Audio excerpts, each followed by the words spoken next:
World Pro Racing, where sim racing becomes real.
Premiumbeat.com.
Office without limits.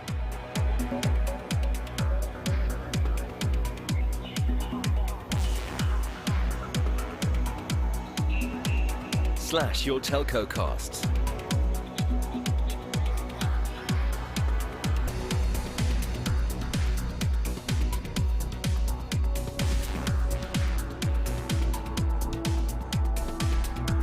Boost agent productivity and customer service.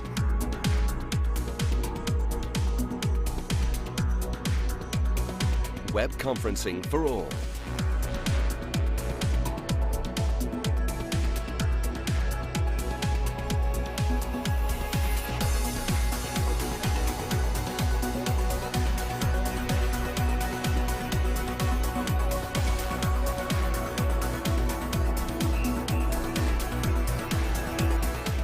never miss a call.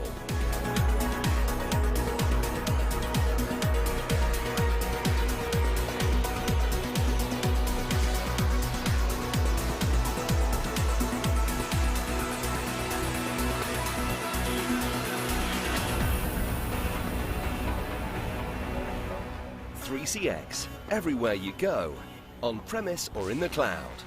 3cx.com.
aħna saħħalsulhom il-fuel ara ġej. Wara ftit ġranet kellna rebbieħ ieħor fil-logħba tagħna kontra 30 sekonda bil-maqlub.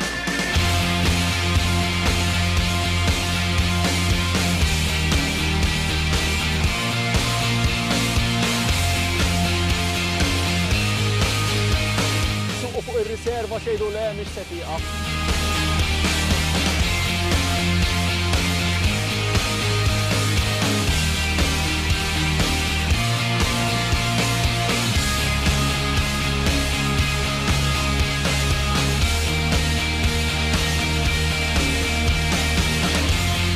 Il-ġimgħa d-dieħla nkunu fuq pompa tal-Enemed oħra nagħtu xi ħaġa oħra.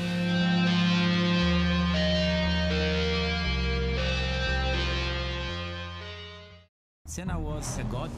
No one could even dream to follow him. I'm from a very humble background. The role of women at that time were really difficult. This is so dangerous. You are risking not only your life, but also my life.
Okay, we proceed to the start.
World Pro Racing, where sim racing becomes real.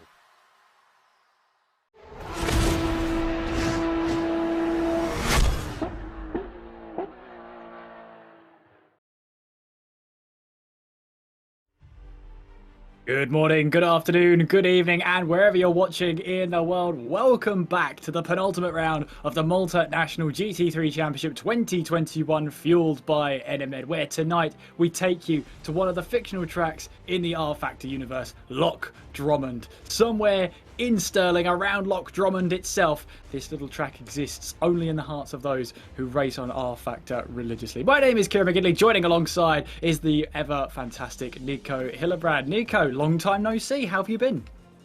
Well, it's been great. I'm glad to be alongside with you again as well. And we've had a very interesting amount. Jesus Christ, I'm completely out of this today. Sorry, long day. We've had a lot of interesting races up until now, and last half-hour race. Next time around, of course, it'll be a 1 hour race, so I'm looking forward to it. Absolutely, and we'll get into that very, very shortly. But of course, we have to bring you some of these championship standings, these beautiful championship standings, and how everything looks going into these last 2 rounds. It's Bernard Vella at the top of the standings on 44 points, having taken 2 wins in the entire championship. Michael Mercheka in second place, 3 wins to his name, including the win last time out. Jason Muscat in third place on 40 points, 1 point behind Mercheka. Then in fourth place, it's Dean Vella on 34 points. Kirsten Abea is in fifth on 23. Sheldon Scott Muscat in 6th place on 22 points. Gianluigi Corrao in 7th place on 14 points. Andrea Rizzo in 8th with 11 points. And Colin Foster rounding off our 9 drivers on 5 points. And of course, the Malta National GT3 Championship, fueled by Enemed and also sponsored by Gaming Malta, presented by the Malta Motorsport Federation, sponsored also by 3CX and Vibe FM. It's a pleasure to be back with you here as we head towards Loch Drummond. And, well, Nico, looking at the track we're coming up to, it's the shorter version of Loch Drummond, offering 11 turns and a very interesting S section towards the end of the lap. Absolutely, only 1.93 kilometers long, only 11 corners, and we had a lot of these shorter circuits, especially last week. We went to the ever so fantastic former Champ Car venue, which also is now very famous with IndyCar and IMSA. Portland, of course, but with the twist that we left out the first chicane, so we had quite a lot of racing fun there as well. But it turned out to be a race of attrition, not making any mistakes. I think today we're going to have a lot more pure racing action, simply because we have more hard braking zones, more overtaking opportunities to get into. And I think that today will suit a couple of the drivers that maybe didn't do so well last week a little bit more this time. And it really is becoming a huge battle between our top 3 drivers. Bernard Vella on 44 points, Michael Mercheka on 41, Jason Muscat on 40, and then you've got Dean Vella, who's also on 34 points, a rank outsider coming into the last 2 rounds. But, well, if there's still 20 points on offer, he could still take the championship if Bernard Vella, Michael Mercheka and Jason Muscat all fall afoul in the next few races, which you wouldn't actually rule out at any point. But at the moment, it has been a really, really good title battle. I mean, for Bernard Vella, the worst round he had, round number 4, he only picked up the 4 points. And I say only 4 points because that's the first time he was off the podium and has been off the podium since, which is an incredible record. Yeah, it's absolutely interesting in the top 3. They're within 4 points of each other, but Vella really got defined through his entire career, or well, sort of through the entire season here, by his consistency. Even though he's sometimes off pace, he's not quite able to go lead pace, he's always there with the consistency, always stays error-free, and he's always there to attack right in the moment when he needs to, when stuff messes up for the leaders where he can fight normally. And, this quality really shows by him still leading the championship now. And, Michael Mercheka and Jason Muscat, both of them incredibly fast. Jason Muscat, always a guy to pick up a good fight, and really difficult though, because sometimes he just takes the attacking a little bit over the edge, gets a penalty for that, and that in the end cost him the victory once already at Mills Metro Park. So we'll have to see how the rest of the 2 races develop, and who messes up first or who doesn't mess up. I think it's a fact of the matter is that Jason Muscat also hasn't actually picked up a race win so far this season. He's had 3 times second place in this championship, but yet to find the win. Maybe Loch Drummond could be the place where he picks up that first win, but to only be 4 points off the championship leader in Bernard Vella, that's supreme consistency from Jason Muscat. Absolutely, and I mean, he did win 1 race, but of course, relegated down to second place because of a 5-second penalty. it's always very, very difficult to, get this completely over the line and, well, keep it completely clean, especially when you're having the same car, same setup, completely same conditions. I mean, this is the most equal conditions that we can get in sim racing. Everyone being at the same venue, same track conditions, of course, and, well, everyone having literally the same gear. So, yeah, it's quite something, and, of course, the pressure now going into the last quarter of the season is going to be enormous. It really will be, and I'm absolutely looking forward to it. The last 2 rounds, as Nico alluded to earlier, tonight's race is a 30-minute race, but when we head to the final round next week, 1 hour long to decide who will be the championship winner. And I can't wait to see who comes out on top. I can't wait to get my teeth sunk into this action tonight. As well as that, it is a little bit of a birthday treat for Nico Hillebrand alongside. It's his birthday tomorrow, so make sure you give him a shout out there. That probably explains the interesting array of a background you have today, Nico. I mean, also, yes, but this has been around for some weeks now, but... yeah, a bit of an early birthday present. But either way, I'm just looking forward to a fantastic way to celebrate my birthday early. And, what better than another round of the Malta National GT3 Championship.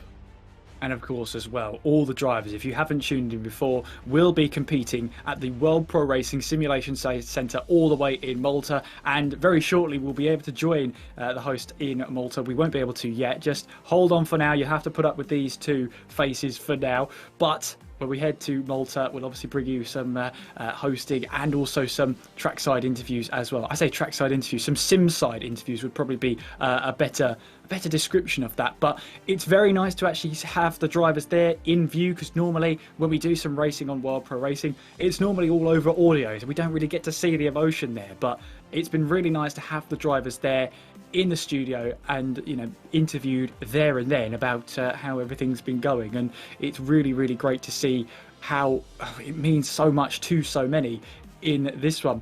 Well, I think we get a chance to see the simulators down at the World Pro Racing Centre because it looks absolutely fantastic, and I am so jealous of how that looks. The drivers are out there now for their official practice session, so they get half hour in the sims there to put some laps in, and for some of them, for the likes of Andrea Rizzo, for Colin Foster, this will be their first time around this track.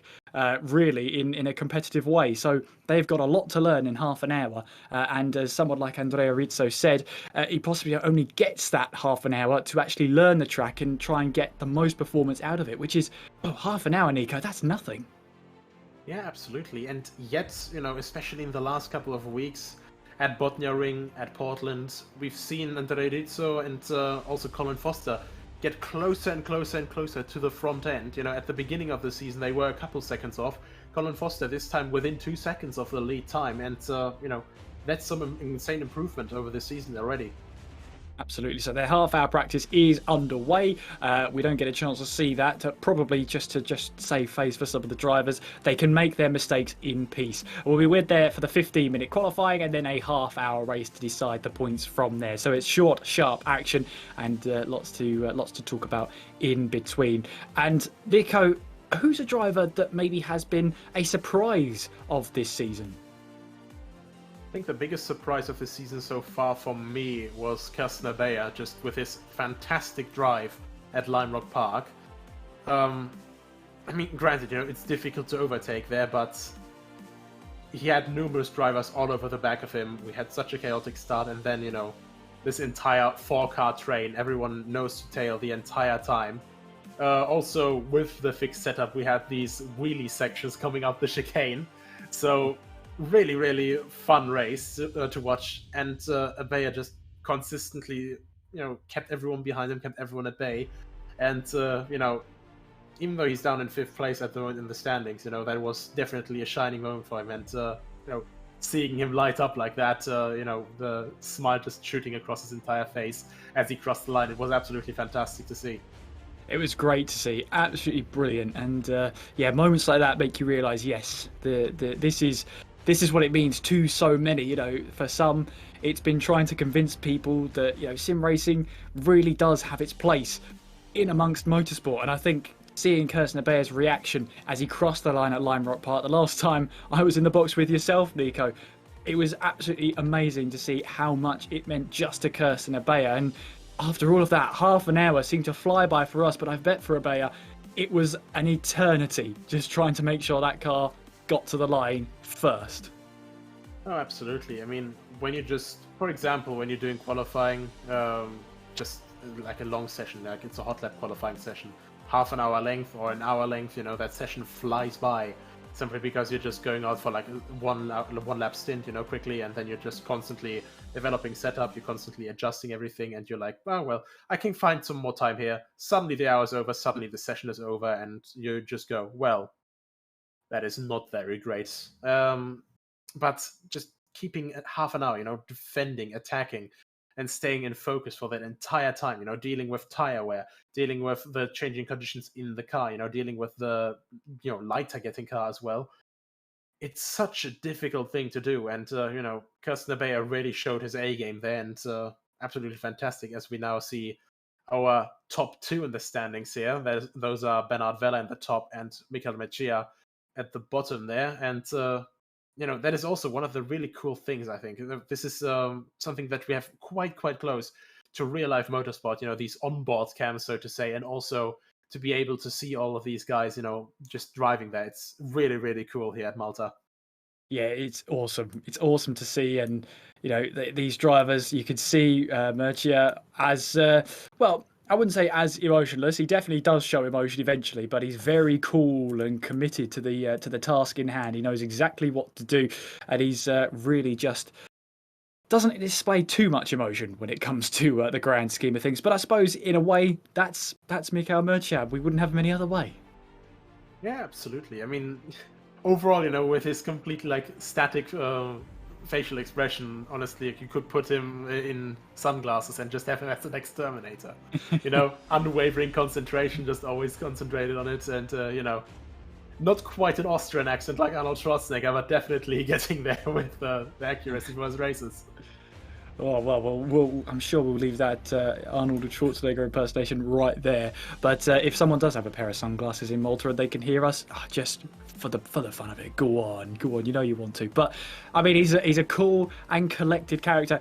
Even when he's behind the microphone being interviewed after an intense race, he's still pretty cool about everything. You know, everything's a little bit of underplays, I think is a word I would use to describe Michael Murcia. I don't think he lets the drama get to him. He just sort of deals with it in his own way, and at the end of it, he's very cool and collected. Reminds me a little bit of Mika Häkkinen, you know, his way of speaking, you know, his way of completely just staying relaxed the entire time. But, you know, you also see that there's a lot of emotion behind it, you know, he's very passionate about it, and even when, you know, he's still completely relaxed, it's just a fantastic mindset to have, and that's why, honestly, I think he's one of the strongest competitors in the field here. Yeah, and it's a strong competition throughout as well. I mean, we've had so far, out of the 9 drivers we've had in the competition, we've had 3 different winners, and we've had Jason Muscat finishing on the podium 4 out of 6 times. In fact, 5 out of 6 times, actually. I should correct myself there, which has been incredible to see that consistency there. And as you said, could have had a race win, could have been our 4th different winner had it not been for that penalty earlier on in the season. But Bernard Vella leading by 3 points. I mean, we're going to a point system here which is looking more and more familiar to an old style of Formula 1 all the way back in 2002. It's 10 points for the race winner, 8 points for second place, 6 points for third, and that really keeps it nice and compact. And also, if you make a mistake and find yourself down the order, well, you've got a tougher time of actually making up those points throughout the season. Yeah, absolutely. And I mean, it also puts just consistency at the top spot. You know, you really have to just get to the end. You really have to stay error-free and just try to stay in position. I mean, talking about consistency, best example there is, you know, Dean Vella, who had a fantastic qualifying, who had, you know, absolute shocker pole position at Botniering, and then just through one little mistake, just completely slipped out of competition for that win, sadly. But besides that, he's always been up at the top, and you know, maybe this will finally be the weekend where he's also going to be able to become the 4th winner for this series. Yeah, well, we'll have to wait and see as we will head our way in towards the Malta Simulation Centre very shortly. I know you're bored of us already, and we'll get you somebody different very, very shortly as well. But for myself and Nico, we're very much hyped to get back into the box at Loch Drummond. And for people who may not necessarily know about Loch Drummond, Nico, talk us through it. I mean, what sort of track can we expect tonight? Well, it's a very fluent track. It's a very... How do you say this? It's not a complex layout. It's not, you know, a lot of elevation change, you know, just like the Loch level, for example. But it's still something, you know, it's just a classic, what you would expect of a British track, you know? Just a very fluent track, just a very nice track to race at, pretty much. And I'm interested to see how these guys will tackle it with the McLaren 720S GT3, especially since everyone has the same setup, how everyone will manage tires here, and especially that middle section with that, you know, a lot of chicanes there through faster pace than slower getting pace. I think that'll be very, very interesting coming, you know, further through the race. Yeah, and it's 1.93 kilometres, 1.2 miles on the shorter version of the circuit. 11 corners taking us through a scenic route of Stirling in Scotland. And, well, it's a track that can apparently hold 40 cars. It's a fictional track, of course, in the realm of R Factor 2. So we'll take that as it comes. But they know how to make a track. We've already been to one in Mills Metropark, and that's a stunning track. And even then, in the lore of R Factor 2, that's gone through some renovations where they changed where the pit straight was and where the pit lane actually came to be. They've made the adjustment there as if it was real life, and now they're doing the same to Loch Drummond. It's a new one to R Factor 2. Absolutely, and but honestly, 40 cars, I'd take it with a pinch of salt, because less than 2 kilometers, 40 cars, then you have about, what is it, 50 meters then for yourself, which is, you know, quite honestly quite crazy, because as someone who's raced with 46 cars at Zandvoort before in the SRO Esports Championship, there's not a lot of space there, so there would be even more crowded here. But I'd still love to see it. Trying to get 40 cars to do qualifying around the short version of Loch Drummond, I'd love to see it. Love to see how crowded that would actually get. But yeah, as you say, there is a longer version of the track as well. That's probably what the 40 cars are meant for, not the short circuit. But yeah, I'm looking forward to getting stuck into this one. The 11 turns take us through that flowing circuit, as you say, through the scenic route in Stirling in Scotland, and we will see what happens there. I think we can now head you over to Malta in the World Pro Racing Simulation Centre, where we can join Davinia. Davinia, how are you in Malta? Hello, Kieran and Nico. We're very fine here in the studio today together with all the competitors for today's race, round 7. Today I have a special guest with me in the studio. I have someone who has been a radio presenter, a television presenter, a cameraman, a competitor of off-road, the first presenter of live action arena, and an organizer of a big event for charity. With me I have Mario Mifsud, also known as DJ Banana. How are you this evening, Mario? Hi, Davinia. Thanks a lot. Thank you to everyone here for this was a surprise. It was a big surprise to come here. The surprise was to see the place, because I haven't been yet, and it's simply magnificent. I just can't believe it's like wonderland for people who like computers and simulation and stuff like this. This is a dream being here. It's something else. It is very much state-of-the-art. State-of-the-art. Apparatus, everything from the studios, from the broadcast room, everything else which goes with it. Tell me a bit more about your experience in motorsports and maybe in your life in general. Where do I start? I would like to start at 6 years old. All right, so far back. Yes, that's 50 years ago. So if you make the sum, you might get my age. I was 6 years old. I used to go with my dad to the races. I remember they used to do a circuit in Ta'ali at those days, and in Halfar. We used to go up there in Halfar to watch the drag racing, it was just at the start, right at the beginning of everything. Even though even from such a long time ago, they had good mechanics, good cars, and I mean they used to have fun. That's the whole thing about it. And I remember my dad saying they will soon build a racetrack here. That's 50 years ago, by the way. We still haven't got a racetrack. We're still trying to get that blessed racetrack one day or another, you know. And hearing a lot of people saying we will get a racetrack soon. Yeah, it's been 50 years. But well, that was my initiation, how to say, into the world of motorsport by my dad, who used to love cars. So he used to take me to a lot of places. He used to take me to football as well, trying to convince me that football is a sport. But I sided always with cars. You know, cars was the thing for me. So your passion for cars and motorsports began from a young age at 6 years old, and your father has inspired you to continue presenting from radio and television all these programs. Yes and no. Let's put it this way. Well, I started racing first. I didn't start. I was a DJ. I was a club DJ, you know, in all the local clubs, most of the local clubs. It was a big scene back then, you know. It was different, much different. Tourism was different as well. We used to have a lot of people from the UK, especially, and my type of DJing sort of grew up with people from the UK, so that's how I. But motorsport was always my passion still, and when I had the chance, I bought my first Range Rover. You know, my first car. My first car was a Cortina Mark III, but let's forget that. That's the money I had. All the money I had, I put in a Cortina Mark III, but that wasn't really my kind of car. Because soon,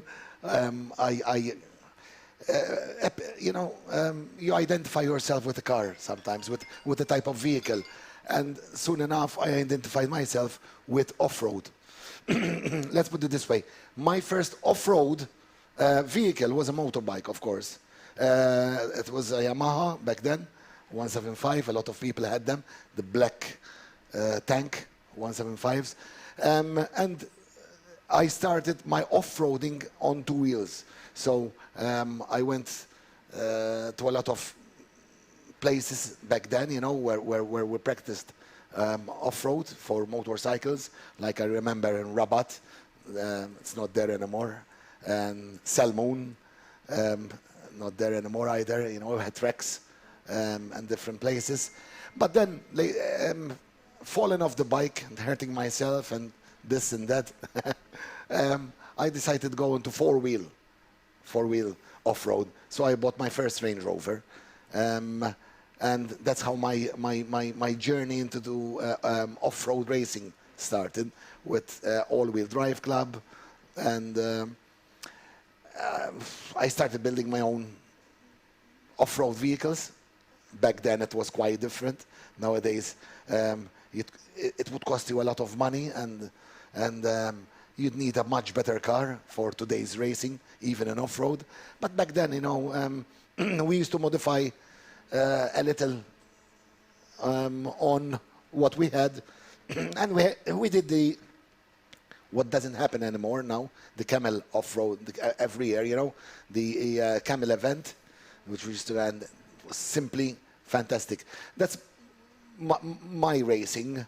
At the same time, I think it's about 25 years ago, you know, I started as well my program on a local TV station, and which is still happened till recently, you know, my program Motordrome, and that gave a big boost to a lot of people in motorsport, because you know, everybody looks for a sponsor and this and that, and when a sponsor sees his sponsorship on a car, on TV, that will help them keep their sponsor and get more sponsors, you know what I mean?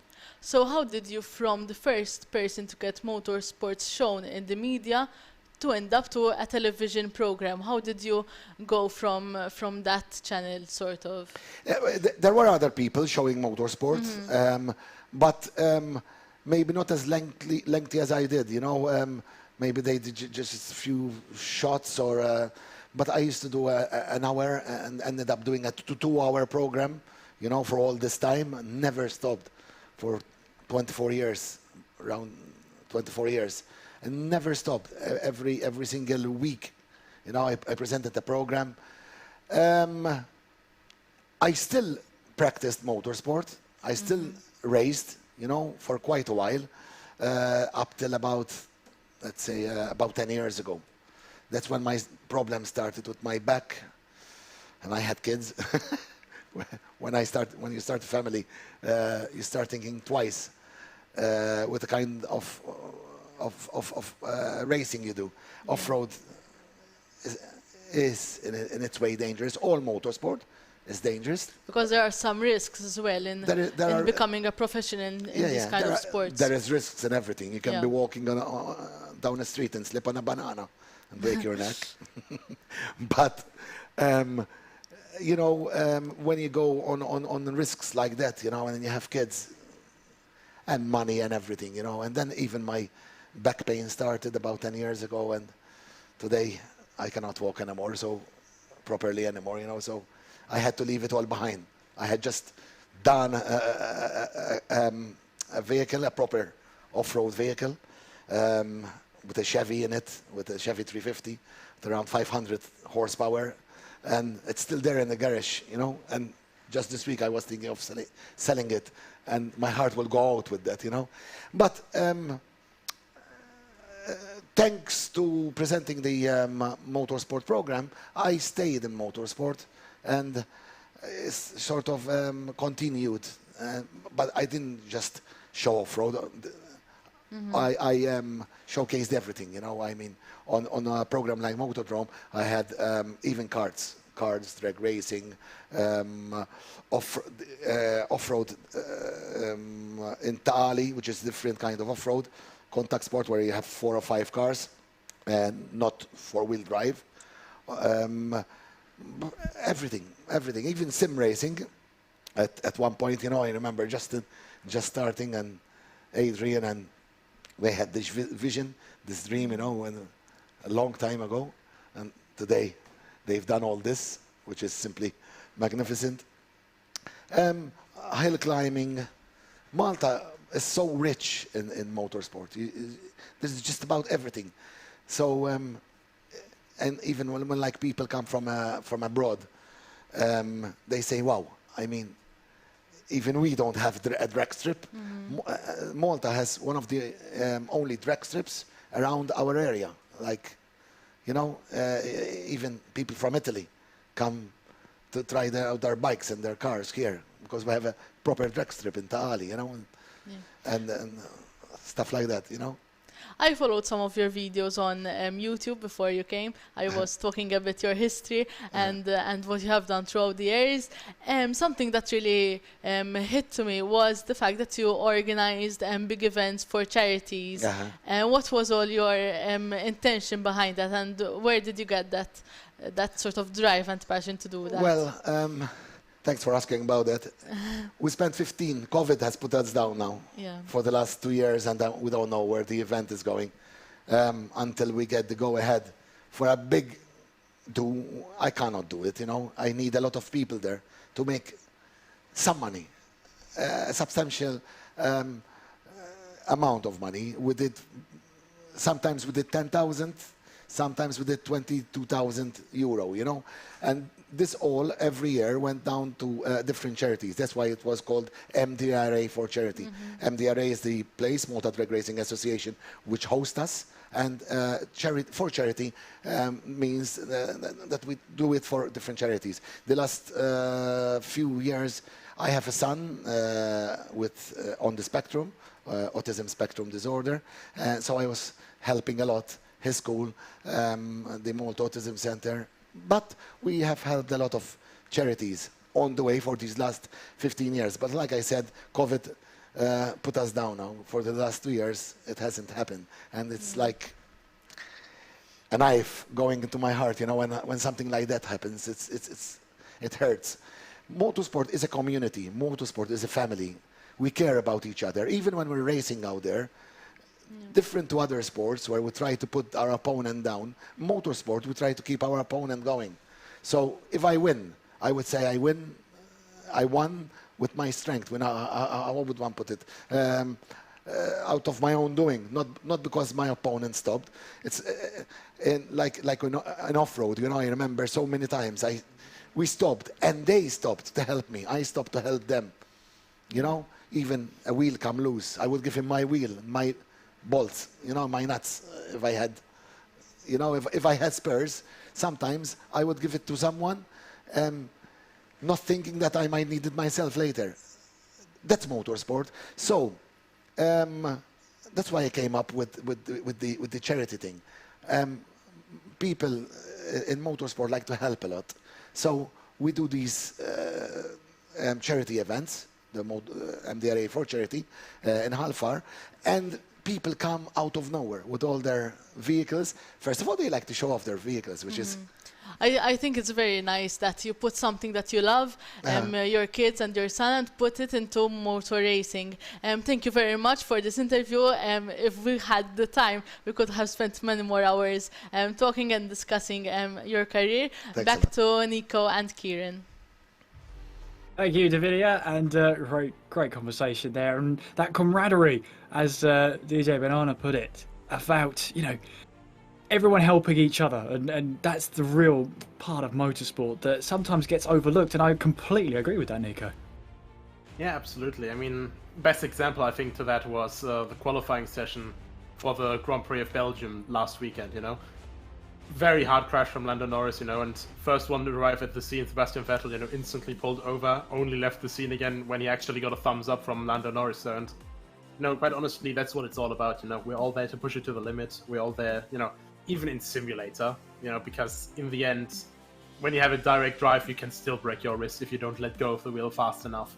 So, you know, everyone's there to push it to the limit, but we're all there to, you know, fight fairly to the utmost of our ability and of the car's ability. And, you know, in the end, we all come together, have a laugh together, have a beer together, and that's just the beauty of motorsport, in my opinion. And one of the great rivalries in Formula One of all time, Niki Lauda and James Hunt at the end of the 1976 season, both drivers wanted to be like each other in that strange way. James Hunt wanted to be more of a driver like Niki Lauda, but Niki Lauda wanted to have fun with how he drove like James Hunt. Both wanted to be similar to each other, and that's how their respect of each other are actually formed, because they both wanted to be each other, which was a very, very strange way, but rivals on the track and very good friends and very close off it as well. Yeah, absolutely. But, you know, there's all these different kinds of relationships that you see forming, like, you know, pupil and mentor relationship as well. What we saw first, for example, with Michael Schumacher and Sebastian Vettel, now actually goes down in the family. You know, Michael Schumacher, obviously, sadly, not able to teach his own son, but Sebastian Vettel basically taking up that mantle. You see those two, you know, spending all that time together, and it gives that sort of uncle-nephew vibe. So, you know, as Mario said, you know, we're all a big community, we're all a big family, and, you know, in some meanings, almost literal. So, it's always very nice to see that. It was a great football match they had at Belgium, though. I don't know if you saw it, Nico. But, yeah, absolutely.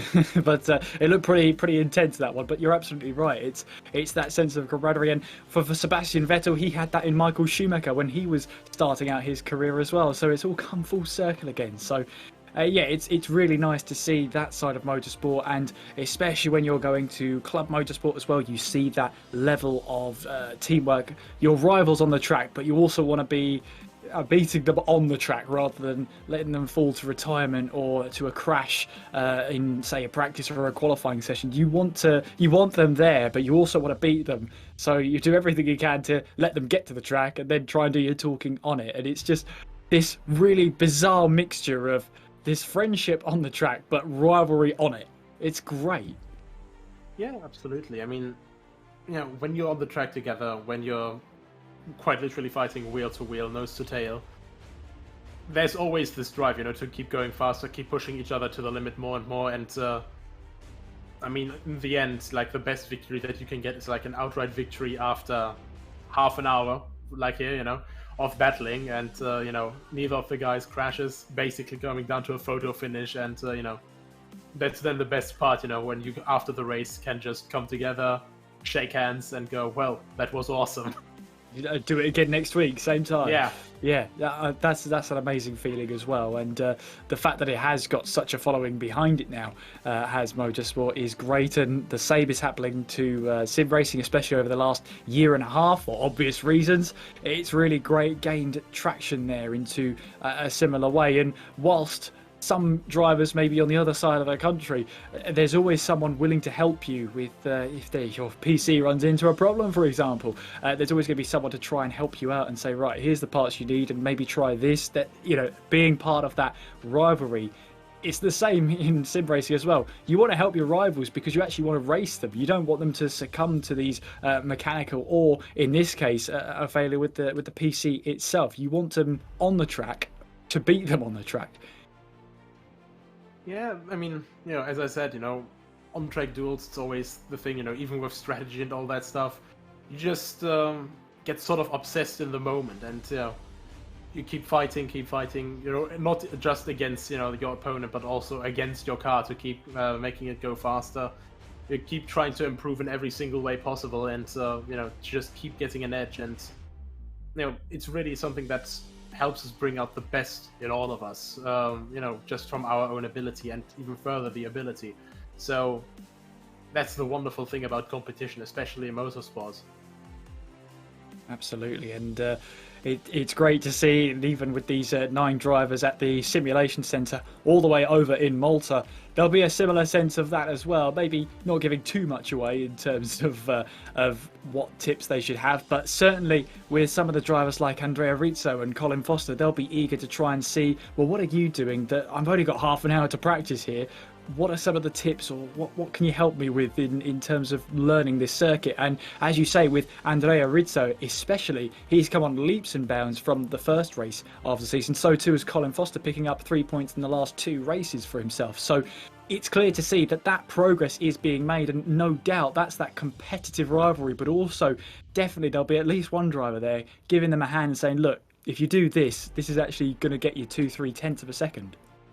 Yeah, absolutely. And I mean, even if he isn't fighting for the championship, for example, in the example of Colin Foster, the amount of progress that he's made, you know, we're not only watching on the top 3, of course, even though they constantly make it interesting, and you know, the others as well fighting for the front positions, but you know, we're looking at all drivers here, and with 9 drivers, luckily we have a lot of time to look at all the drivers, and you know, Colin Foster, he made leaps and jumps by huge margins from every single race, so it was always just fantastic to see, you know, constantly pushing, constantly trying to adapt further, and you know, actually looking and learning from his opponents as well.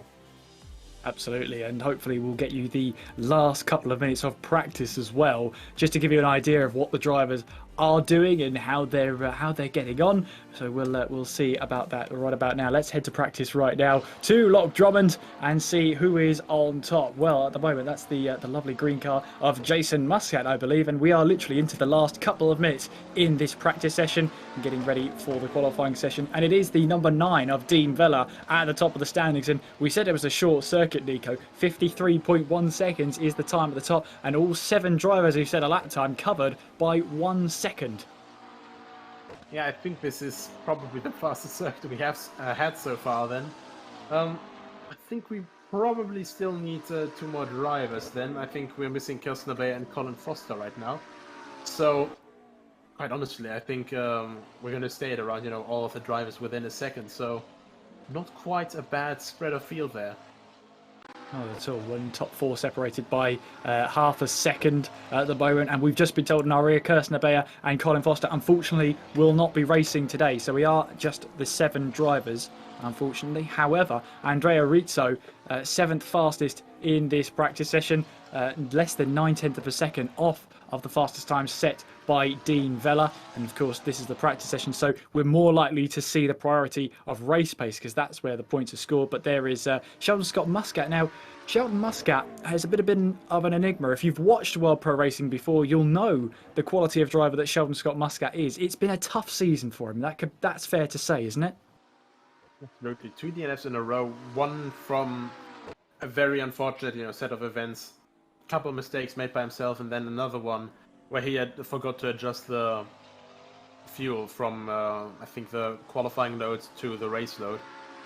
Really, really unfortunate, but, sometimes that's just how it goes. He had some very, very good performances there to make up for that, though. Came a fantastic 7th to, I think, 2nd place recovery at Botnia Ring, so really great driving from him as we are used to it. And I think he just needs, another push, just get reminded of that, sort of power that he can just pull out of the car. Ooh, that's Jason Muscat getting onto the grass at turn 10 and straight into the gravel. That's not really how he wanted to end his practice session there, but easy. And, you'll want to make your mistakes in the practice session. That's what it's there for. It's pushing the limits and finding where those limits are in the first place so you don't overstep the mark going into the race. And half an hour is not a long time. It really is a sprint to the line, and any mistakes are going to cost you so much. Absolutely, and especially with Loch Drummond being, a proper classic race circuit, you really just have no room for error here. You have, the curbs, then you instantly have the grass, you run a little bit wide, and it's, just like we just saw from Jason Muscat, run a little bit wide. There's also quite a drop-off overall compared in the height from the track to the grass, so a little bit of bottoming out on the rear goes around, and that's that. So very, very easy to lose a lot of seconds there, much like Botnia Ring as well. And I think it's going to be all about consistency today, and of course, who can actually get the best start as well. All 7 drivers covered by 9/10 of a second in that practice session. Nico, that pretty much translates to we're going to be in for a good race today, especially because the top 4 are covered by 3/10 of a second. Yeah, absolutely. And I think, quite honestly, we haven't seen quali pace from everyone yet. Because I think, especially, Sheldon Scott Muscat, he can get closer. I think Rizzo can get closer. And, Corao as well had some incredible bursts of pace just coming seemingly out of nowhere from time to time. So I'm quite confident that we're going to have it even closer. And with that, I'm looking forward to a fantastic race today. I am as well, as I hope you are at home too, wherever you are watching in the world. We'll shortly bring you the qualifying session for the Malta National GT3 Championship 2021, fueled by Enemed, when we take you to Loch Drummond. And, well, we know that all drivers separated by 1 second.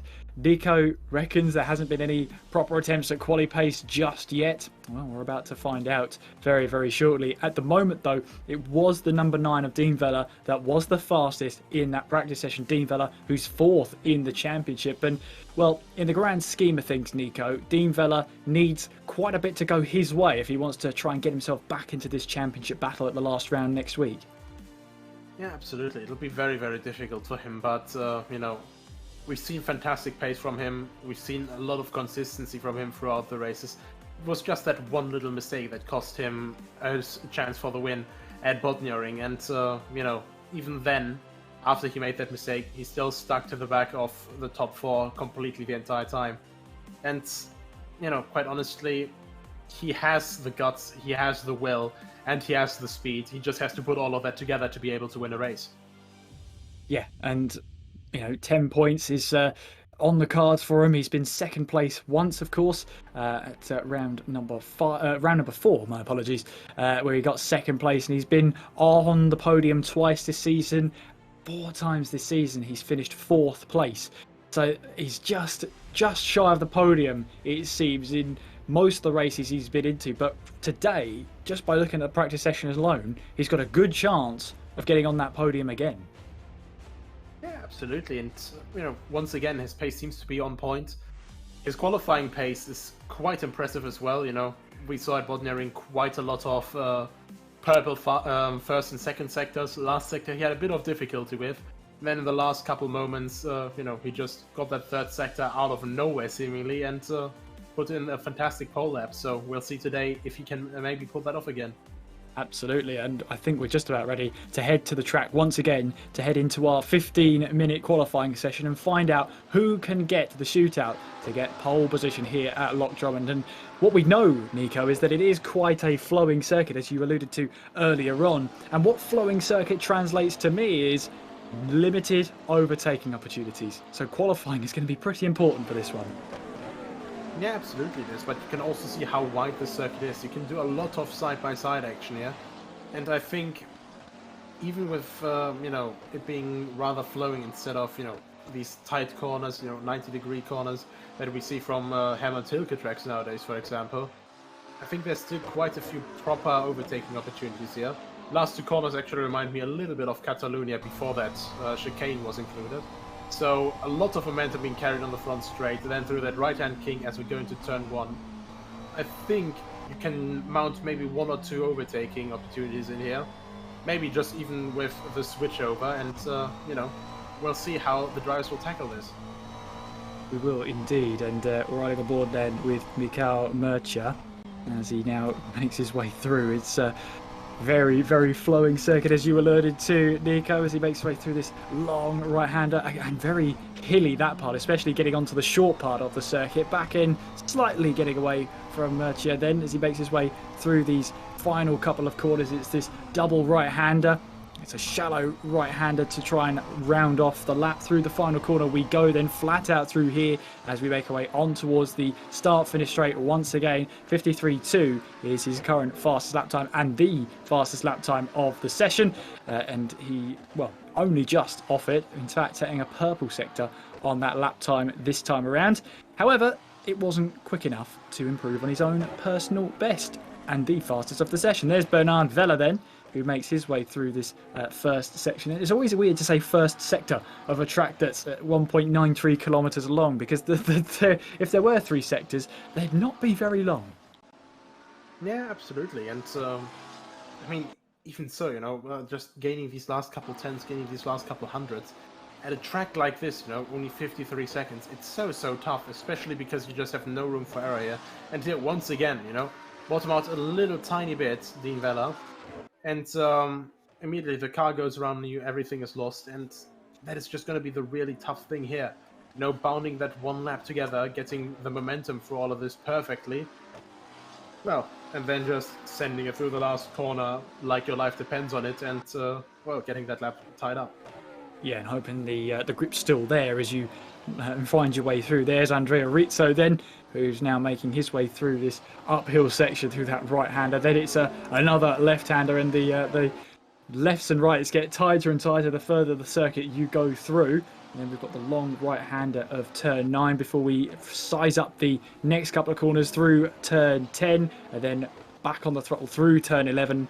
Flat out through here and on towards the start-finish straight. And Andrea Rizzo here, 53.1 is his fastest so far, exactly 1 second off of that provisional pole position time. This time around, though, orange times in all 3 sectors, which means they're not his personal best.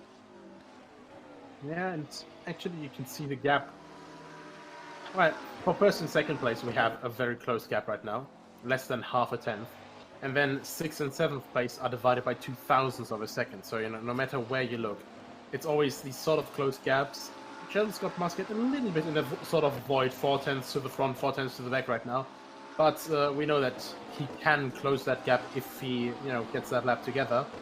A little bit slower right now in Sector 1, but, you know, also a guy that is constantly jumping in between simulators, so maybe just having a bit of trouble adjusting back to R-Factor 2 after driving ACC, maybe, primarily in the last couple of days.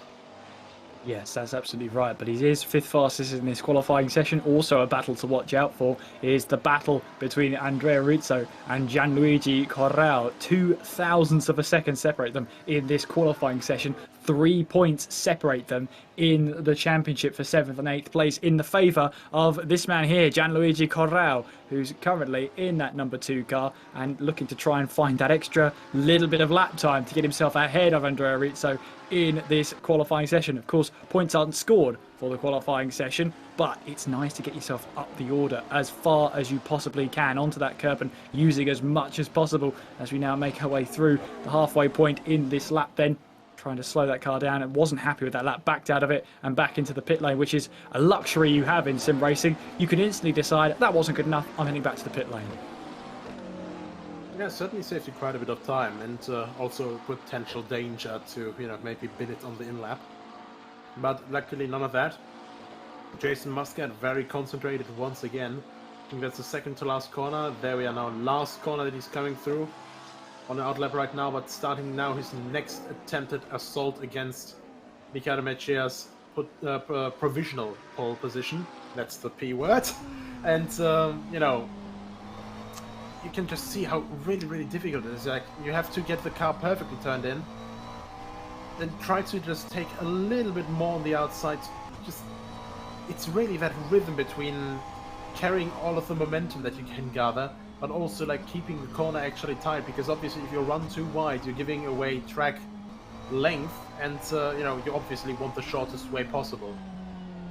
Absolutely, now making our way, I believe this is turn 8, back end slides on Jason Muscat as we make our way now through turn 9, and it's a very short lap here, up towards turn 10 we go. Bit of kick of gravel up ahead as we now make our way flat out now through turn 11, kiss of the curb on the left, kiss of the curb on the right. Not in that order as we head our way up towards the start finish line. Is this an improvement for Jason Muscat? No, it's not. He lost a lot of time in that quote-unquote middle sector. Not sure which sector is which at the moment, but there was a definite slide through turn 8 and that might have compounded the issue.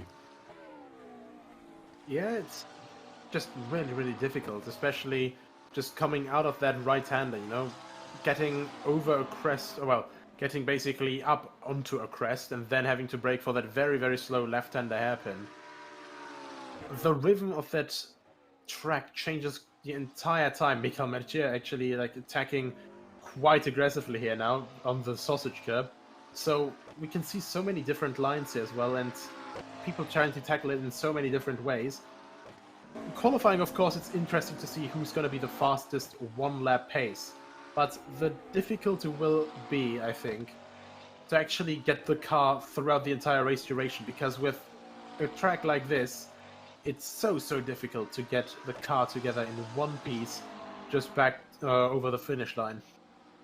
Definitely. Here comes Dean Vella across the line then, and very close to improving, but lost a bit of time in that middle sector, and that means that lap time still isn't enough to improve his previous lap time. Did go purple through the first sector. Now here comes Sheldon Scott Muscat, who's gone green in the second sector, orange in the first, as he comes across the line then, and does improve now. Does improve his lap time. Doesn't improve his position, but it moves him closer and closer to that second row of the grid. More importantly, the number 9 of Dean Vella, followed by the number 4 of Bernard Vella. Here comes Andrea Rizzo, who's found a good bit of time through the middle sector.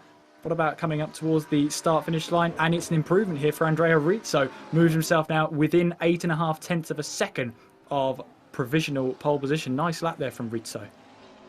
Absolutely, 1.5 tenths up, and you know, you just love to see how people just constantly try different things, even in this short time frame. Luckily for them, the outlap here is as short as a normal time lap, so they have plenty of attempts if they make a mistake. But, you know, I think especially learning a track with such a flowing nature and going over crests, going up and down smaller hills, you know, it's so difficult to learn this and to actually get all of the pace out of this. Well, this is Bernard Vella, who's gone green through the second sector and only a thousandth off through the first. Here he comes then towards the line. Will he improve on 4th place as he crosses the line? He does improve on his lap time and now goes 3rd fastest. Now about that. 1st to 4th, 900ths of a second with 2 minutes and 44 seconds to go. How close can you get? Also, once again, you know, our top 4 in the championship, our top 4 in qualifying right now. So, you know, the pressure really is on. these guys are all waiting for each other to make a slip up and, you know, then to profit the most of it.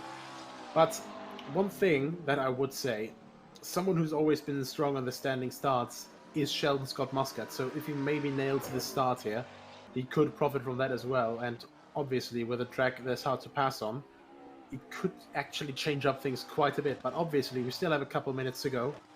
We still look at Dean Vella here, you know, who is very, very concentrated, looking towards the next apex.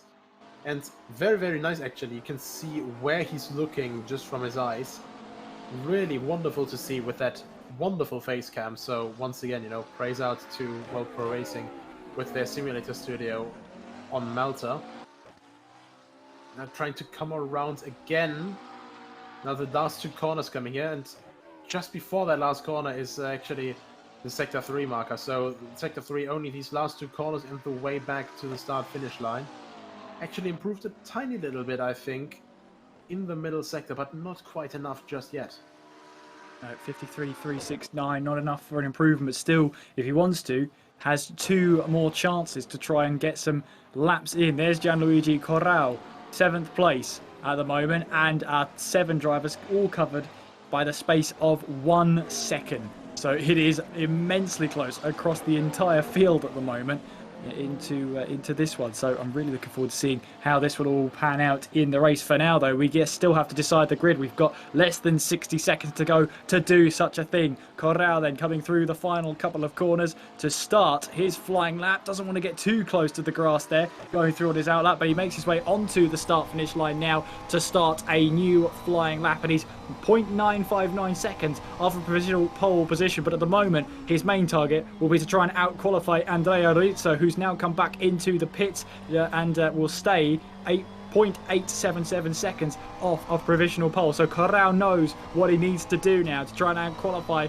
Andrea Rizzo and try and keep the fight alive for the battle for 7th place between the two of them in the championship, as he now rounds his way through this last couple of corners. Now it really is the last couple of corners through turn 7, now through this left-hander at turn 8. Back onto the power we will go, much tidier on the back end there through this long right-hander at turn 9. Careful not to understeer off the track as we head our way now in towards the turn 10, down a gear or two if you need to. Then it's flat out through turn 11 as we head our way towards the checkered flag now. Corral, has he done enough to improve? Well, he's gone green through sector 2. Has he done enough to out-qualify Andrea Rizzo? Yes, he has. Up to 6th fastest within 0.8 of a second of our provisional pole position time. And Murcia then in the number 11 with no one else able to set a lap time. It is going to be Mikael Murcia, 53.1, which is good enough for pole position. The top 4 separated by less than 1/10 of a second. Nico,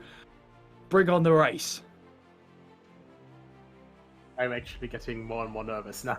I mean, I expected it to be close, but I didn't expect it to be this close. And, you know, I was going to say, like, I was going to pipe in, you know, Rizzo having forfeited his last lap. Now Corral has to hit everything on the mark. Then he went, you know, yellow in sector 1, and I thought, well, you know, maybe not quite able to, but sector 2, sector 3, perfectly hit his marks, improved by another 0.2, and that was the deciding factor. Now all that's left is the standing start. Very difficult as always in GT3 machines, and I'm looking forward to how these guys handle it. Obviously we have Sheldon Scott Muscat, very strong at standing starts here, jumping a huge amount to the front in Lime Rock Park, and of course Ricardo Mejia and Bernard Vella also always strong. Jason Muscat never backing off from a fight, and I think we'll have a very interesting race start here. We will indeed, always an interesting start, and I believe we can go and head back to Malta in the World Pro Racing Simulation Centre with Simon. Simon, good evening, all the way over in Malta. Good evening, Kieran. Thank you for the introduction. I am joined today by Edwin, and you've already met Mario. Hello, guys. What do you think of qualifying? A very, very close session. It is very close. Hi to everyone, first of all, because I didn't even say hi to you guys. Hello, Nicolas, Kieran. Saw me only for the first time. Nicolas, I met him. It's the second time. It is very close, Simon. It is really close. When you consider it's a short track, a 53-second lap, or sort of, 53.1 something, and the others are 800ths of a second, 900ths of a second behind you. That's a really short gap. That's a really it's tiny margins, just only maybe the front splitter of a bumper between those cars. And it's tight between Mercia, Muscat and Bernard Vella. It's tight on the championship standings. Qualifying was crucial, and the race now is going to be crucial as well. Especially, as I always say, that first corner will be very crucial. The start, who gets the lowest wheel spin and the first to brake correctly in that first corner, to me has a big chance to win the race. Obviously, I cannot say anything, but it is a short racetrack, a short lap, so we have to get the braking points correctly. However, something we've seen time and time again in this series, these drivers are so closely placed and they race so well together. We sometimes see these small mistakes, people going into half spins or just like running wide a bit. So it's really hard to tell. Like, the first corner is obviously important, and it's the person who runs out of that corner in the first is going to have the best opportunity for the rest of the race, but not necessarily. And you mentioned it's a short track, sure, but the flip side of that is it's a half-hour race. We're going to be going around the track many, many times. There's going to be a lot of laps. So we're going to be approaching these overtaking zones more often. The drivers are going to have more opportunities to overtake. It'll be really interesting to see. Obviously, Michael Mercia is on pole. One of the most consistently fast drivers we have, alongside Bernard Vella and Jason Muscat. They're all incredible drivers. I agree. And also, a 34 lap or around that, we're probably. estimating a 35 lap race. These drivers are some of the best simulator drivers we have in Malta.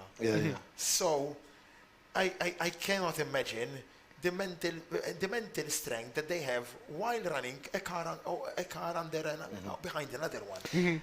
Seeing all this, from my point of view, obviously, as a driver for quite a long time, it's so realistic. I mean, I came here for an interview, but I got stuck here. I just couldn't leave. I mean, I was watching all this racing, and it's like you're there. I mean, everyone knows that simulators today, even jet fighters and helicopter, and airplanes, you start on a simulator. But watching all this, this is why they do, because it's so realistic. But I have a question, maybe you can answer me. Maybe some people watching for the first time, like I am. My favorite car is a McLaren, an F1. Why are the cars all McLaren here? Maybe you can tell me. Simon can answer that more than maybe Simon, you can. Yes. So the idea behind the championship is to create an even playing field for everyone involved. All right. So the cars are all identical. They have a stock setup, so they can't. They can't tamper with the setup. Exactly. And also helps drivers who don't have simulators at home. They can't. The drivers that do can't run the same track with the same car and tune the setup perfectly. They come here, stock setup, same equipment, same track, same car, same everything. All right. All that's left is to the driver's skill and practice. So nobody gets a head start on anyone. So nobody gets more power on the car or something like that. Now, obviously, there are some factors that affect this. We have 3 drivers normally, I think 2 today, that do not have simulators at home. So they're running with maybe a slight disadvantage. But the flip side of that is when they have these incredible performances. Last week, Rizzo finished an incredible P5 or 6. I think it was 6 in the end. My mistake. It's these really celebratory moments. So are these people putting up their setups at home as well? They put up a simulator at home. Many of them have their own sim rigs at home. Yes. Training, of course. Of course. Obviously, they race in other series with other races and things like that. So it's not just limited to what we do here and when they come inside. They race in other things. We here at Whopper Racing, we run a HyperX Open Series every so often. I think it's once a month. So that is racing with people from all around the world. All right. And so they do not compete here. They compete from their own homes via internet. And Edwin, you seem quite technical on this. The drivers here. What would you say? Who's your favorite? Let's put it this way. If I put my money. Can we talk on a favorite, or is it Ben? Unbiased. Always unbiased. If I had to put my money on a driver, it could be one of either Muscat or Mercia, because they were driving beautifully during qualifying. It was relentless.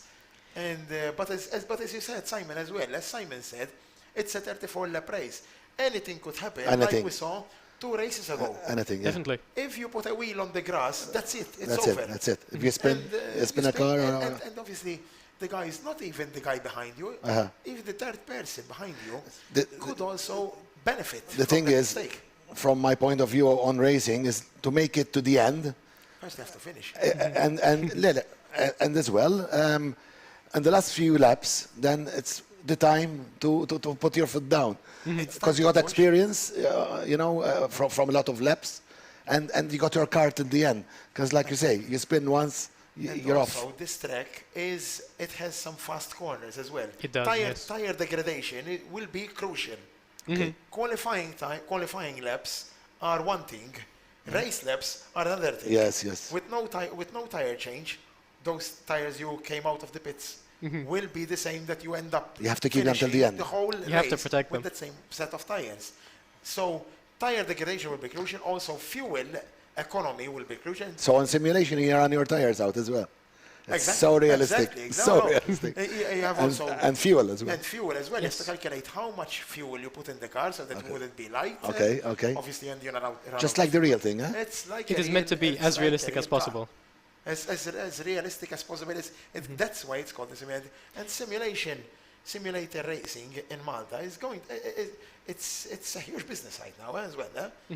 One of the reasons Warper Racing here provides educational courses for mostly young children or people learning to drive, because a good way to get a feel for a steering wheel, pedals, and a general feel of driving a car, without being the danger of being on an open road. Which is much better than just going out on the. Yes, it is one of their main tasks, and it's a really inspirational one to think. Like, it's improving road safety by giving, again, mostly children the opportunity to get a feel for a car without any danger in a perfectly simulated environment. I would say it's good as well for people learning how to drive a car.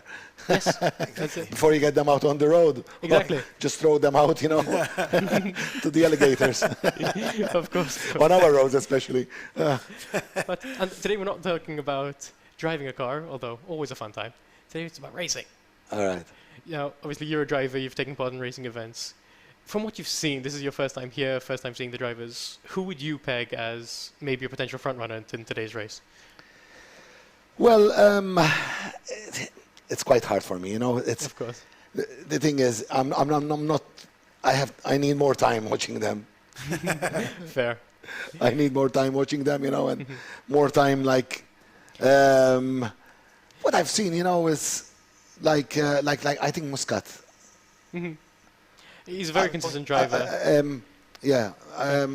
Muscat keeps it there together. Definitely. To give both you and some of our viewers some context on the championship at the moment, Bernard Vella is currently leading ahead of Michael Mercea.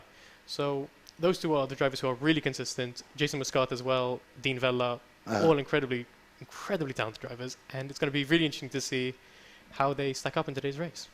Yeah. But without further ado, we're going to go back to Kieran and Nico to talk about the race start.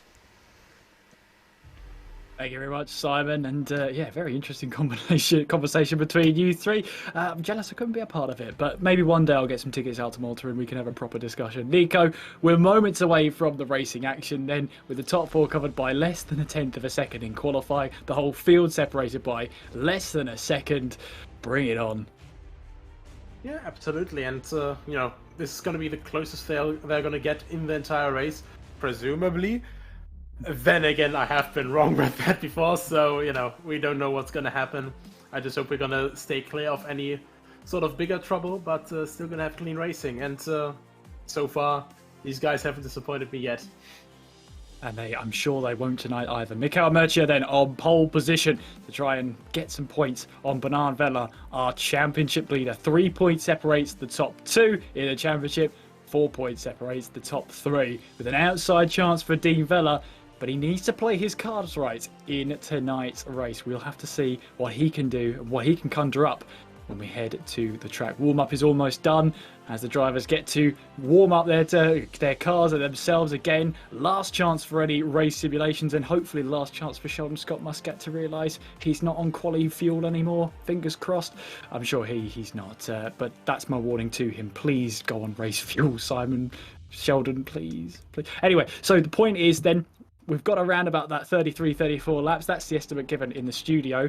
And for a lap time of around 53 seconds, that's the quali pace. We're expecting it to be closer to 54 seconds once we get the race fuel on board. But even then, Nico, the race fuel's not going to be too many kilos in this one. Yeah, absolutely. It's going to be around 60 kilos extra, I think. And, quite honestly, it's going to be the same for everyone. So quite interesting. Well, interesting indeed, and let's see how everything goes to plan. Here we go then.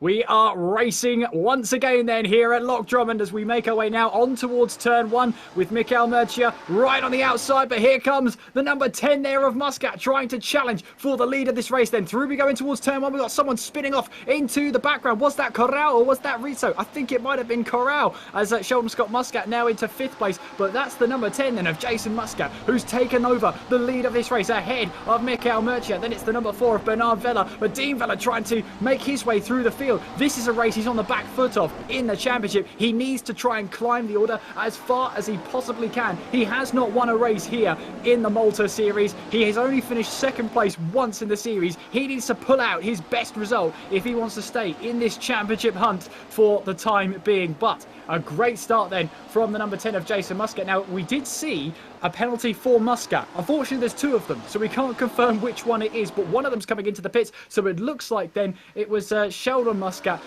Dean Vella, Bernard Vella even into the pit lane. Got there in the end, who's got a drive-through penalty for a jump start, so that's going to put him further down the order. Championship leader, drive-through penalty, Nico.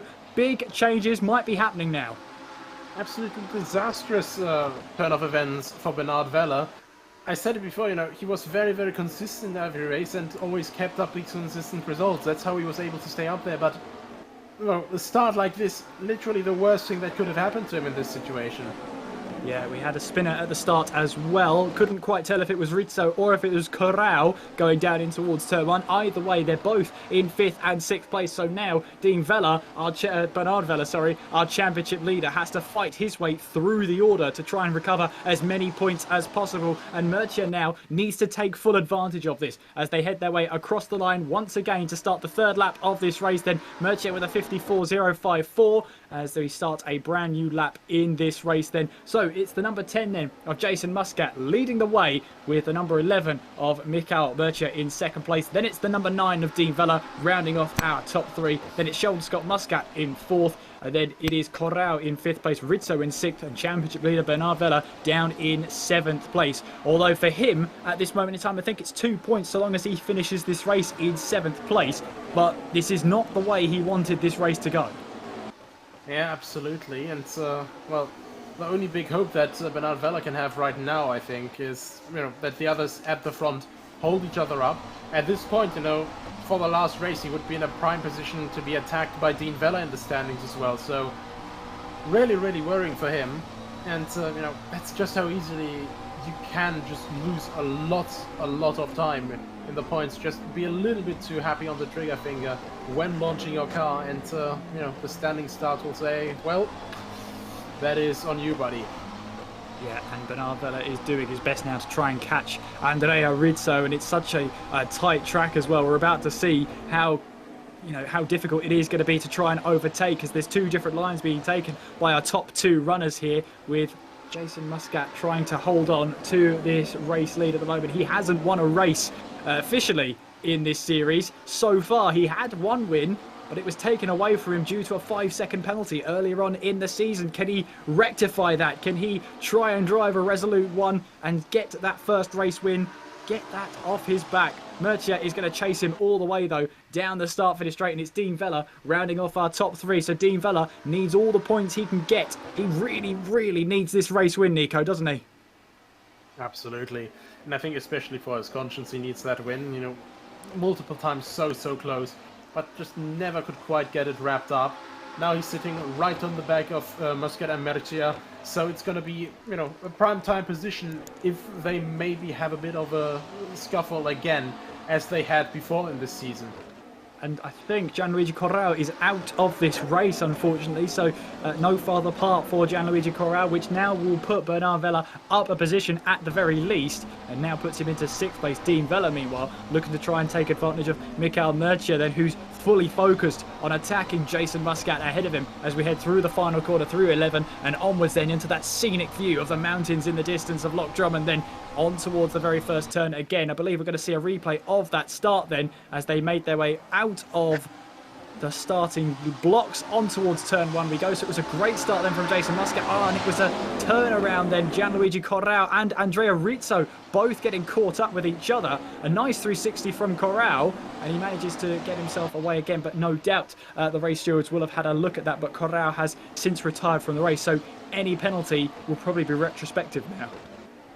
Yeah, absolutely, and just really, really difficult for for us to judge the situation. Really awkward camera angle, and of course, when you're going 3 wide, which it seemed they did with Sheldon Scott Muscat, so easy to just misjudge a small gap and immediately have contact. So, yeah, this is the tricky part about standing starts, of course, as well.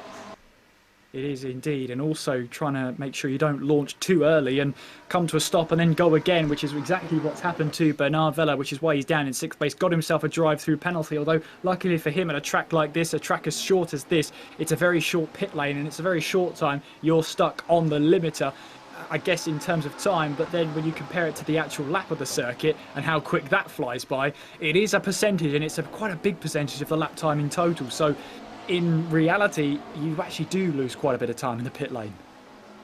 Yeah, absolutely, and well, just really, really difficult as well, because you have such a short track, and the pit lane almost goes to the entirety of the front straight, which is, thanks to the last corner, quite fast either way, and yeah, being down at 60 or 80 kilometers an hour, or whatever the pit speed limit is here, that just costs you so much time, and I don't think that you can catch that quite back up. You can see there 2 drivers fully focused then on the mission, tasked to them. Dean Vella really has to get the best result he can, and he's got to try and finish in front of these 2 if he wants to open up that opportunity to really challenge for the title towards the end of the season. He starts off here on the back foot, and right now he's in 3rd place behind 2 of the championship protagonists. Michael Murcia in 2nd place in the standings and in this race, but it's Jason Muscat leading this one, 3rd place. As it stands then, Jason Muscat would leapfrog Michael Murcia in the standings if it were to finish like this.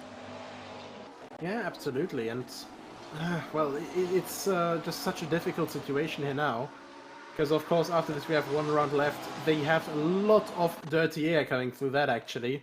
Just saw a little bit of a wiggle there from Michael Murcia, just struggling to get the car turned in. As I think Dean Vella, not quite able to get alongside yet. Not quite, but that was very, very close there. Sometimes the half-hearted moves are the most dangerous ones, but Dean Vella managed to realise the door was closing and back out of it. Here comes Bernard Vella. He's caught the back of Andrea Rizzo now, battle for 5th place, and this is going to be an important one for Bernard Vella to try and get past Rizzo as quickly as he possibly can, but he's got to be careful because he can't risk this position too much. He tries to go down the inside, now will be on the outside going in towards turn 7 there. Turn 6 that is. Now we get our way through turn 7. Still no way through for Bernard Vella. He's got to be patient about this one coming in towards turn 8. And it's a long way around through turn 8. Then it's through turn 9. He might try and size up an opportunity down the main straight. That's going to be Bernard Vella's best chance of getting past Andrea Rizzo. Through and towards turn 10 we go. And that's going to help Vella, with Rizzo running wide on the exit of 10. Now on towards 11. You can see Bernard Vella's got so much more and so much better momentum coming down the start-finish straight. The only problem is he's going to be on the outside heading in towards the first braking zone. Heading into turn 1 now. Bernard Vella has the move done, and he moves up into 5th place. An important move in the championship standings. Great move from him, absolutely masterfully well done. And I was actually a bit worried for a moment that he had lost all of his momentum there coming out of the last corner, simply because he had to lift off another time, but no, put it quite well, and just carried on very, very nicely. And then Rizzo also, of course, realizing, well, I'm not going to be able to hold him like this. It's maybe easier for me to just hold back for now, maybe save my tires, and just try to go for the long run strategy here. And this is going to be an interesting one because Dean Vella knows he has to try and make his way past. He's got Murcia right ahead of him, and Jason Muscat will be absolutely loving this because the more Murcia and Dean Vella battle away, it means he can try and extend his lead at the top and not only in this race. But if it were to finish like this, I've done some quick maths in my head, dangerous I know, but if it were to finish like this, Jason Muscat would be leading the championship heading into the final round. That's how important this race is to Jason Muscat, and that's how important it is for Bernard Vella to make his way back through the order as quickly as possible, although he's currently 13 seconds off the lead. Yeah, I think at this point, you know, it doesn't really matter how far behind he is the actual leaders. It just matters what position he finishes in the end, because of course, the further he goes up ahead, I think it's the further up he goes, the more likely it is that he gets into one of the 2-step point positions still, instead of 1-step point position. So that would already save him quite a big deal, quite a lot of confidence, I think, as well, for the last race, you know, coming into that. But I don't think that any of the others are gonna let off anytime soon with their pace. Well, another thing about Dean Muscat really in the lead at this moment in time, and really does look like he's trying to just keep a control of this one. We're actually going to hand over to the studio because I think Simon has got a point to put across. Simon, we'll hand over to you for a bit. It's an exciting race. Thank you, Kieran. Sorry about that. I thought I was in thing. Anyways, what I was going to say about Dean Vella is that he's currently around 10 points behind Bernard Vella in the championship.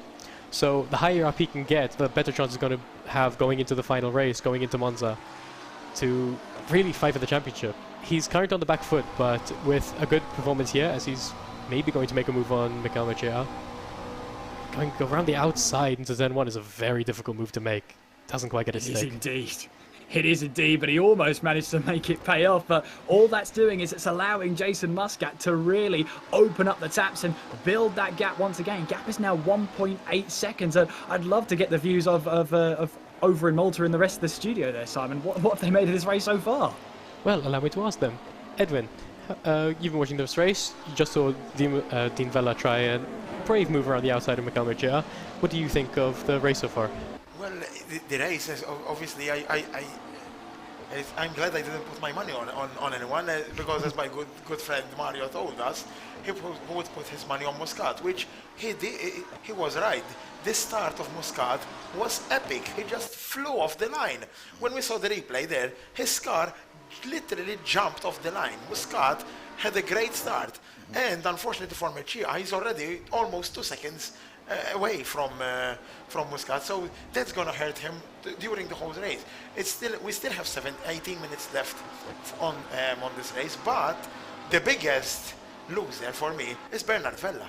Bernard Vella is currently in P5, which obviously we know he pitted after the first lap, and that could play a massive role in the championship, as Bernard Vella is currently leading the world championship with 44, the national championship with 44 points. So it's a huge blow for Bernard Vella.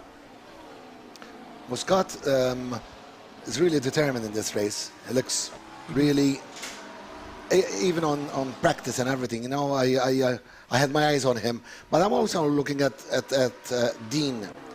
Is it Dean Vella number 3? Yeah.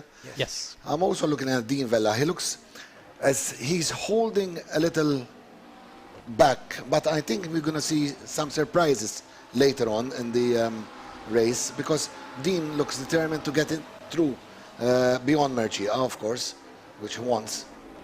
But like I said, Dean Muscat in first is doing a good job of keeping it together. He's quite a way in front of them now as well. Definitely. Kieran and Nico, what are your thoughts? You know, the top 3 all looking very racy, all seeming very fast. All very racy indeed, and I think at the moment Dean Vella's being a little bit of a thorn in the side of Michael Murchia at the moment, because Dean Vella knows he needs to get this move done. He needs to score as many points as possible, but Michael Murchia knows that he'll have that in the back of his mind, that second place will not be enough. Because if he finishes here, Jason Muscat will be the championship leader heading into the final round. So it really is all to play for in this very, very late stage. I mean, Jason Muscat will only be leading by 1 point if it were to finish like this, but he would be leading a championship, and sometimes going into it as the championship leader, you'll have the momentum on your side. With Vella, though, it's the thorn in the side for Murchia, so he's got to manage that effectively. I mean, Nico, he's already tried a move down into turn 1, didn't quite work, but he hasn't had the opportunity for a move since. I mean, I think they're also tackling it with different strategies. I think Muscat knows that Mercia is a little bit better on tires generally than him, so I think Muscat is just trying to put as much of a gap between himself and Mercia as possible. Mercia is trying to take it a little bit easier, perhaps, just trying to, you know, save his tires so maybe he can attack in the later stage of the race even harder and even more, and, you know, have a higher chance of making a successful move. And at the same time, Dean Vella is probably thinking to himself, well, Mikael is a bit slow today, you know, maybe I can just take him. And Mikael, of course, will probably be going, well, mate, just wait a minute. I mean, if you just wait here, you know, we can maybe both start attacking Jason at the end of the race. Well, but of course, you know, they can't communicate. They don't have team radio towards each other. Well, they don't have team radio, but I'm sure they could try and shout, hey, can you help? No, I'm kidding. They probably wouldn't do that. They're so focused on trying to get some moves done. But Dean Vella still in the rearview mirrors of Mikael Mercia as we head now into the second half of this race. Jason Muscat leads the way from Mikael Mercia, and then the number 9 of Dean Vella rounds off our top 3. Sheldon Scott Muscat, you can see there just in the distance in that grey car, rounding off our top 4. And then the number 4 of Bernard Vella still in 5th place. He hasn't got long left to try and close in on Sheldon Scott Muscat, and that's going to be an important position, because if that's the case, that's going to be 5 points, and you know that will still keep Bernard Vella within, you know, that arm's reach of a title. He might be going into it 3rd in the championship, but he really needs as many points as possible. Any point here is a point gain. Mercia getting a little bit sideways coming out of turn 6 there. Yeah, absolutely, and it's just so difficult. I think you just have to really differentiate now between where you can push and where you can save tires. And in this situation here, you know, so much dynamic weight change. It's so difficult to have the car perfectly planted here, and especially now in the position of Dean Vella. You have so much dirty air pushing you around as well. You have so much more lean on the tires, and that's really not working out for you. Well, Dean Vella may be looking for another move down in towards turn 1. Does he think about it? Not this time, as he has to hold off once again. And as you see, and as you say, Nico, that dirty air in through turns 10 and mainly through turn 11, where if you're in clear air, we saw in qualifying, is normally flat out, but there is a sense that you do have to lift going through the final corner if you're right up close and personal with the car in front of you. So there's an element of that as well. There's an element of patience around a track that's, you know, you're going around here in 53 seconds. So that opportunity is coming to you 30, 31, 32 times a race, and the temptation not to just stick a nose up the inside every single time must be through the roof. But, you know, 0.4 of a second between them as they make their way through this last couple of corners again. And just as I've said on my monologue, Nico, we're already back onto the start finish straight once again. Yeah, absolutely. Just such a shot, such a fast lap, almost like the Norris ring in Nuremberg. So it just has a couple more corners, I'd say. So yeah, it's just absolutely crazy. And well, at this point, you know, the gap is slowly, I think, ever so slightly creeping down from Mercia to Jason Muscat. And Vella, of course, is coming right with Mercia, but I'm wondering if they're maybe catching together, or if Muscat just maybe tries to cool his tires down again to just give it another burst for the last 10 minutes. Yeah, the gap between Sheldon Scott Muscat and Bernard Vella there has stabilised really at 6 seconds at the moment. It's just under 6 seconds now, but it's not going down quickly. And with less than 12 minutes to go in this race, you know, is there going to be enough time here for Bernard Vella to see if he can try and get 4th place in this race? Sheldon Scott Muscat might be able to hold on to 4th place in this one. And, you know, it has been a tough season for Sheldon Scott Muscat. Dean Vella, meanwhile, still in that slipstream of Mikael Mercia. Still, he thought about a move up the inside once again going into turn 1, but still no way through for Dean Vella. It's a very tense situation for the top 4 drivers in the championship, isn't it? None of them can afford to lose any positions, but equally they all want to gain, and there's a question of there's going to only be one driver who finishes in P1. Yeah, and Mercia is really driving the wheels of that McLaren. He's still in P2. Vella behind him. Dean Vella's really pushing him hard, and we saw that in that first corner. He just clipped the curb, and he was really lucky that the car didn't bounce up and shoots him off to the other side. That's why there's a big gap as well between Mercia and Muscat, because Mercia is keeping an eye with that with Vella behind him. He's really... Muscat is romping away. Muscat just pulled the pin now. He has the luxury of these two battling out. As Mercia went a bit wider, he went on the grass. That's a big bonus for Dean Vella. Dean Vella is just press on the gas. He needs to be tucked behind Mercia. He really needs to tuck behind him and brake as late as he possibly can to overtake Mercia. Now he brakes hard now. Unfortunately for him, Mercia is really late on the brakes as well, and he manages to still stay in P2. I'm betting that Vella will attack. I mean, will try to pass in the next few minutes, because as I'm seeing, Mercia is doing quite a few mistakes as well, because he's tense. Mercia is in the rugged edge. That's what it is. Mercia is in the rugged edge because he knows Dean Vella is pushing him behind him, and also Muscat is romping away 2.8 seconds now. I think Muscat got away, fly away, yeah? Unfortunately for Scott Muscat, he's 7.3 seconds away from the leaders. He is he should be further up ahead. Yes, that's right. Nico, you're obviously a racing driver. What's it like when you're being followed this closely for this long? How much pressure do you feel as a driver? I think it all depends on, you know, what condition your car's in. Well, obviously how confident you are on the track, and well, how much you actually trust the other driver. Because I think these guys, they've raced with each other for, you know, quite a bit now. They know each other from different events, and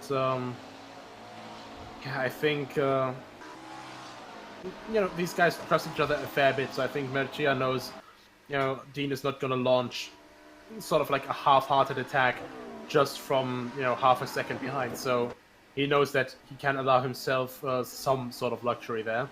And they're now starting to catch back up as well, like an entire second pretty much to Muscat again. But you know, over time it really starts wearing away at you, because of course you want to focus on the track ahead, you want to focus on the braking points, racing line, on, you know, just keeping the car from doing any sort of small slides, keeping the tires in the perfect temperature window and pressure window. And well, it's all the more difficult when you constantly, between every smaller corner there, especially on this back straight part here, well, which doesn't really have a back straight, you know, when you just constantly have to look over your shoulder pretty much and just look if that car is close enough to attack you. Well, we see Dean Vella once again on the back of Michael Mercia. He's tried twice before to just put him off the line. He'll look for a move down the inside. He commits this time around through turn 1. They go side by side as they make their way in through turn 2. Mercia has the inside line. Dean Vella will try a little bit of a cutback here through turn 2. Now through these long right-handers of turns 3 and 4 as you're putting a load of heat into the left-hand side tyres now. We're on the brakes once again through in towards turn 5 and 6. Oh, it's very, very close between them, isn't it? But Michael Mercia saw that one coming. They ran side by side, and 7.5 minutes to go. I mean, well, we've got Mercia here, who really is under pressure, but he's showing that he knows how to manage that pressure. It just looks like twice on occasions here, Nico. He's struggled a little bit, especially with the first turn and that first braking zone. Yeah, I think it's just a really, really difficult braking zone as well, because you come through that right-hand kink on the, first of all, on the track map, you know, which, of course, is the... Oh, that is a big lunge. It's a big, big lunge then, once again into 1 and then through turn 2. This time around, Dean Vella tries to hang it around the outside. No way through again, but he's got a really good run out of turn 2, but gets the rear end squirreling away. Manages to gather that up, but how much momentum has he lost? Because through these right-handers now, you really have to have momentum on your side. Just how much time has he lost with only 6.5 minutes left to go in this race? Nico, that could be a deciding factor in this one. Yeah, just really, really difficult there, and it was all over the back of Mercia there, but there was that slight little moment there. You just have absolutely no mercy next to the track. No tarmac runoff, no anything. It's instantly just grass, and well, that will mess you up right away. No mercy whatsoever from that, and I think Vella just realized that. Mercia, meanwhile, I think now he has some more time again to start focusing towards pushing towards Muscat, but I think, you know, 6 minutes left, that's, I think, 7-8 laps now. That'll be very, very close to catch up these 4.8 seconds. And Bernard Vella, just very quickly, 2.5 seconds now, roundabout away from Sheldon Scott Muscat. That's going to be one of the most important 4th places he will ever get, but he needs to try and catch Sheldon Scott Muscat and make the pass, and he's only got 5.5 minutes left to do it, Nico. Yeah, and it's getting quite tricky now because once again, Dean Vella is actually right over the back of him again. Normally, I would have expected, to be honest, that Mercia would have been able to kind of slowly pull away now. But Vella just seems to have the rhythm down really, really good now. And you can actually see Mercia going really defensive very, very early out of the corner, actually stealing himself a little bit of momentum, I think. And, wow. I think Mercia is actually, for once, properly under pressure. You start to see him making minor mistakes there.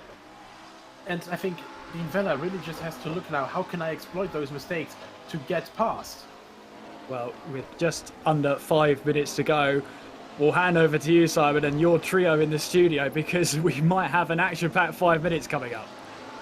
Definitely, it does look like it. And you know, Dean Vella, we talk about him, he did very well to save that slide. Like, credit where credit's due. That was an incredible, incredible save. But despite that, despite losing time, he's right back on the back of Mercia again. He very clearly has the pace. It's just a question of making the move stick, finding the right opportunity, and making it done. Yeah, we still have 4 minutes and 20 seconds left of this race as Mercia now is Dean Vella's right up to the gearbox of Mercia. He's going to defend. He will break now hard into the first corner. Mercia breaks a bit later than usual now, and he still gets that corner right. Into turn 2 now. He needs to get a good exit, Mercia, as Dean Vella is really tugged behind the rear wing of that McLaren 720S. They race up now to turn 4. This is the point that Dean Vella is so good on the brakes, and he closes up to Mercia right away. He needs to force Mercia into a mistake at these last 3 minutes and 40 seconds of racing. He needs to force him into a mistake and get past Mercia as soon as possible. The leader now is gone. Muscat is romping away with it. He just pulled the pin and went away. He has a commanding lead now, almost 5 seconds.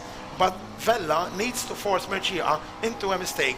Otherwise, he's not going to get to second place. He's not going to overtake him. He's a bit further back this time round than he was last time, so he might not be able to have a chance into turn 1.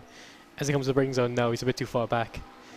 But yeah, it's going to be a very, very exciting Muscat final is out few of laps. sight, yeah. Oh, definitely, Muscat. But I'm really having fun watching these two. It's incredible. I mean, Vella has studied for so long and tried for so long. He's been studying all along.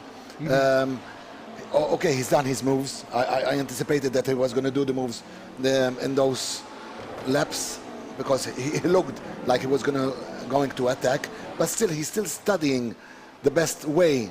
And we might have a surprise. Only 2 minutes, 40 seconds left. That's the thing, you know, 2.5 minutes left. If he needs to find the opportunity, and he needs to find it as soon as possible. He also needs to get a good exit out of this final corner, and he now picks up the slipstream again. Once again, Dean Vella behind the rear wing of Mercia. He needs to pick up the slipstream. They break hard now to turn 1, but unfortunately for him, Mercia still maintains P2, Vella P3, and Muscat P1. Kieran and Nico, again, you guys both a lot of experience in the racing and esports scene. Where do you think is Dean Vella's best opportunity to get an overtake done? Well, it has to be turn 1. It has to be. It's this best chance. It's a heavy braking zone in towards that left-hander, and it's after the long straight with a little bit of slipstream as well. That's the best chance. I mean, Nico, I don't know about you, but to me, that's the best possible chance for Dean Vella, because if he doesn't get this move done, he could be out of the championship running altogether. Yeah, absolutely. And I think, quite honestly, really these last 3 corners here, look at this, how close he's getting. Constantly, such a better line than Mercia through here. And I think, quite honestly, if he didn't have to back off there, if he had gotten a little bit further behind, I think he could have just kept it pinned there, gotten alongside a lot earlier, and then maybe have made a move. So I think it all depends on positioning now from Dean Vella through that last very tight chicane before the last 2 corners. So I honestly couldn't tell you, but now once again getting this so close alongside, and he's overcooked it. But no, still alongside.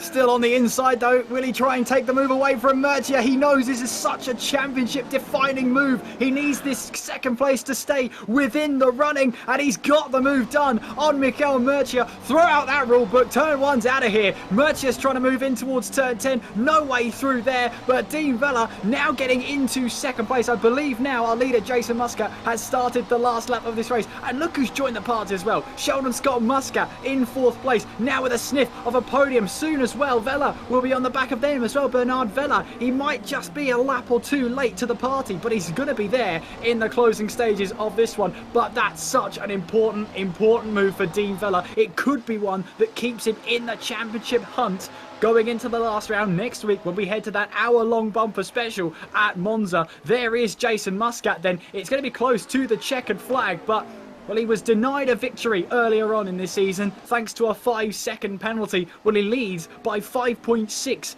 through the closing couple of laps. It will be the checkered flag this time around as he makes his way through in towards turn 10 and for turn 11 for the final time. You can see the smirks already started. You get to keep this one, Jason. He comes across the line to take his first victory in the Malta series, and this one he gets to keep. He's thrilled about that one. Meanwhile, further behind, the number 9 of Dean Vella will be able to crown himself on second place, and such an important move on Mikel Murcia going in towards turn 6. What was that I said about turn 1? I said absolutely nothing. What a move from Dean Vella to get past Mikel Murcia. But there is your race winner, Jason Muscat, and this time, Nico, he gets to keep it.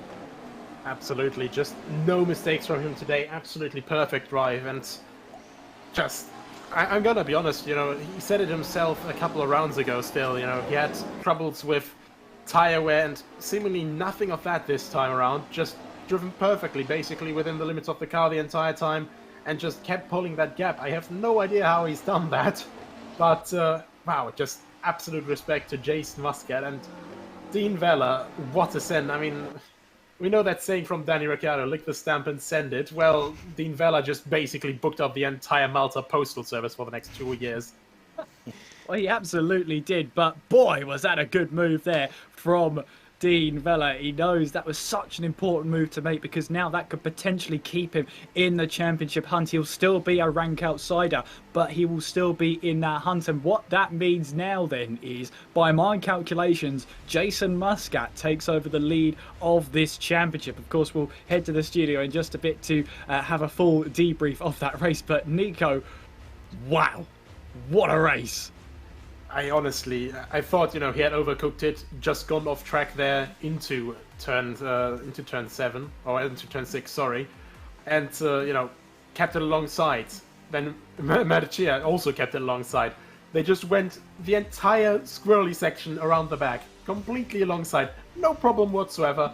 And you know, finally, Dean Vella was finally able to pull up ahead through that last little through the last right-hander in sector 2. Just fantastic driving from both of them. So much respect from each other there, you know, to keep it without any contact whatsoever. And I'm at a loss for words, you know. This was just fantastic. Absolutely, it was absolutely brilliant. And I'm going to hand over to Simon, because I want to find out what himself, Edwin and Mario thought about that entire race. What a race, Simon. Let's see it from your point of view. Fantastic. I'm afraid I have to just see what you just said. What a race, and what a finish as well. Sensational. It was... Thank you.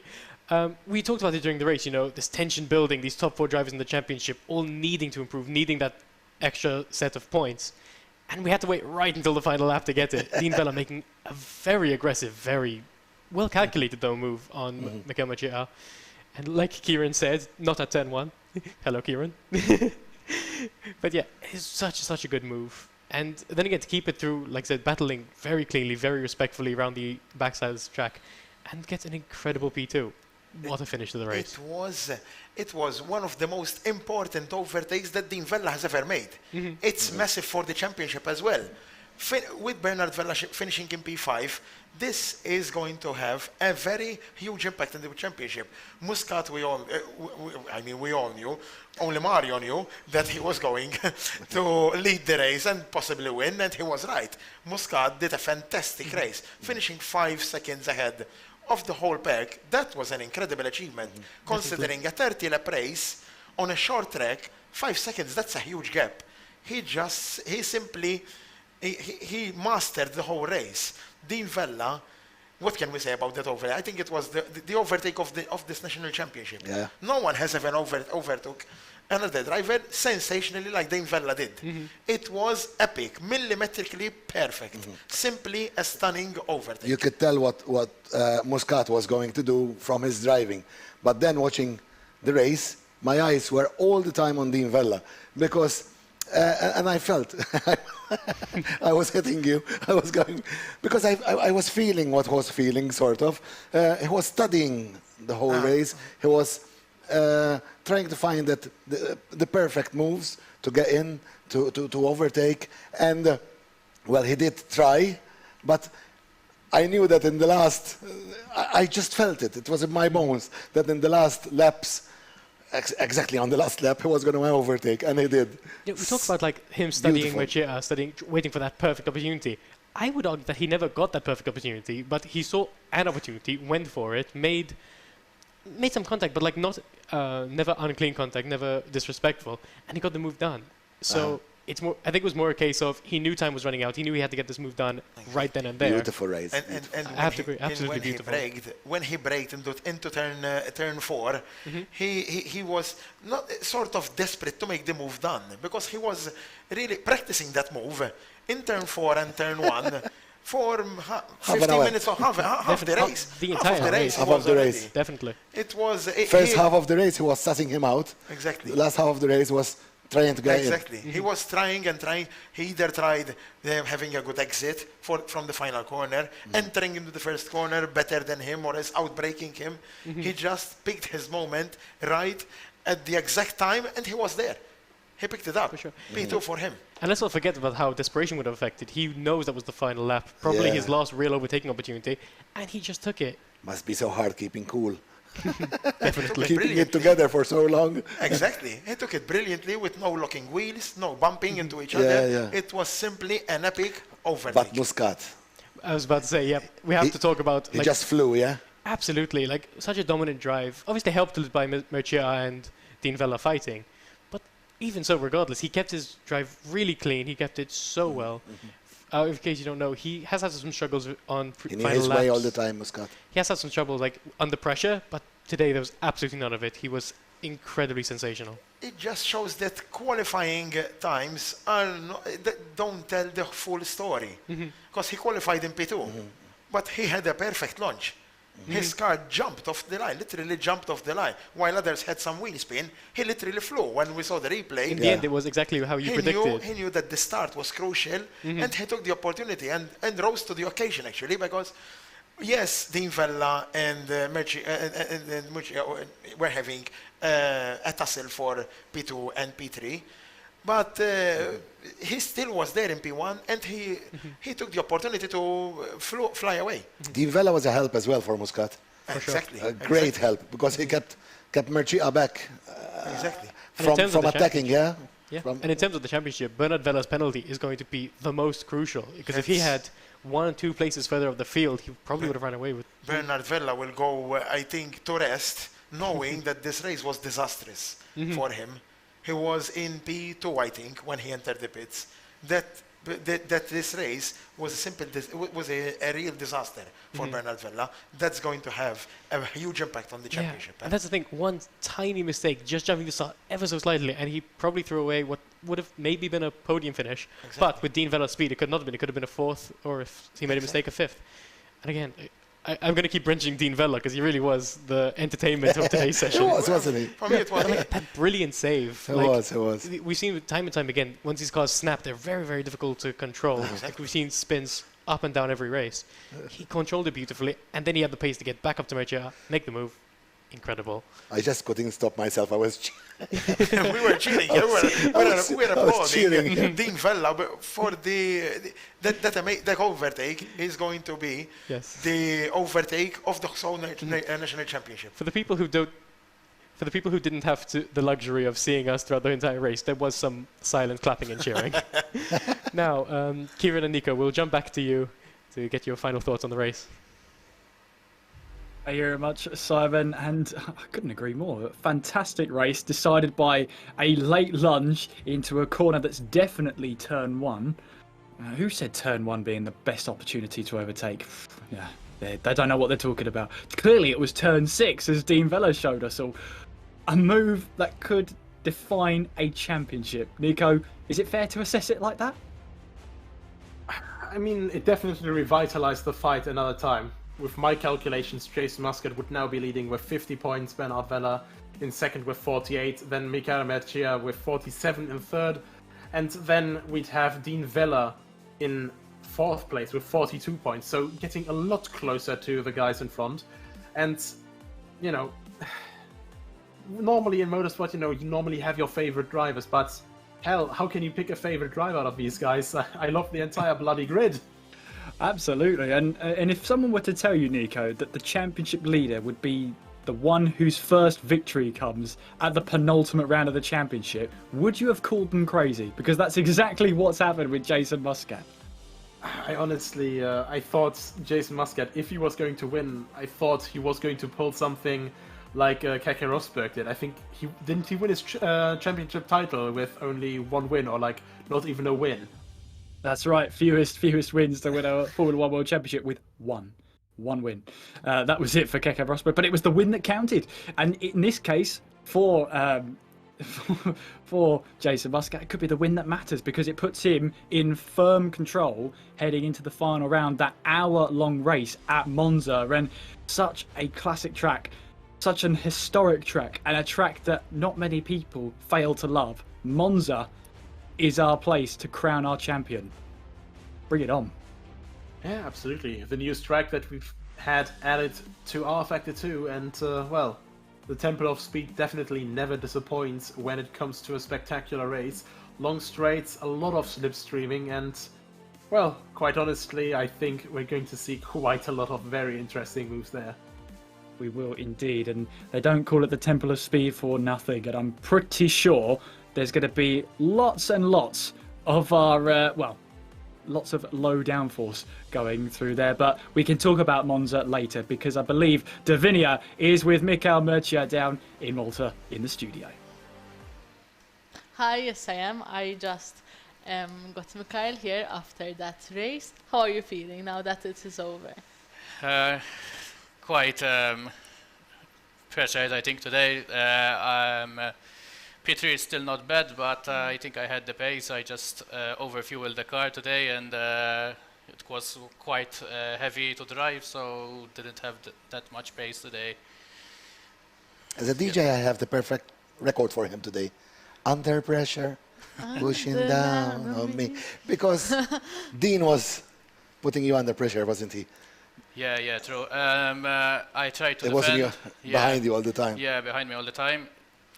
I tried to defend, and then the last few corners he actually tried to had been studying for a long time how to get through, yeah? In my opinion, he dived as well, and but yeah, the car was too heavy today with the fuel, and the tires at the end were fading away, so not much I could have done in that moment.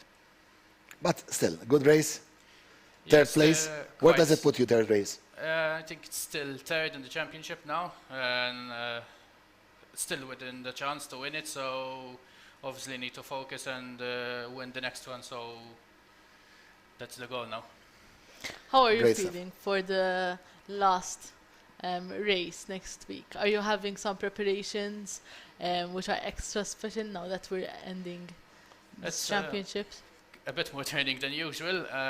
If I'm not mistaken, it's a 1 hour race rather than 30, so I need to focus more on tire management as well as also calculating the right fuel this next time. So yes, in terms of track, it's quite I'm quite familiar with it. Monza, it's quite an not easy track, it's much more straightforward than this one, I think, so I think I have a good chance to win it.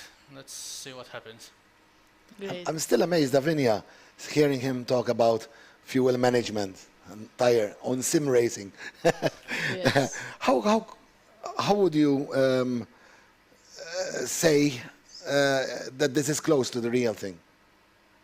Obviously, I haven't done much real life racing, just go-karting really. So, but it's from what real life drivers actually say. It's quite close to the real thing. You need to manage your tires. You need to keep track of your fuel. It's not just you start the car and drive. Has it helped you with your karting?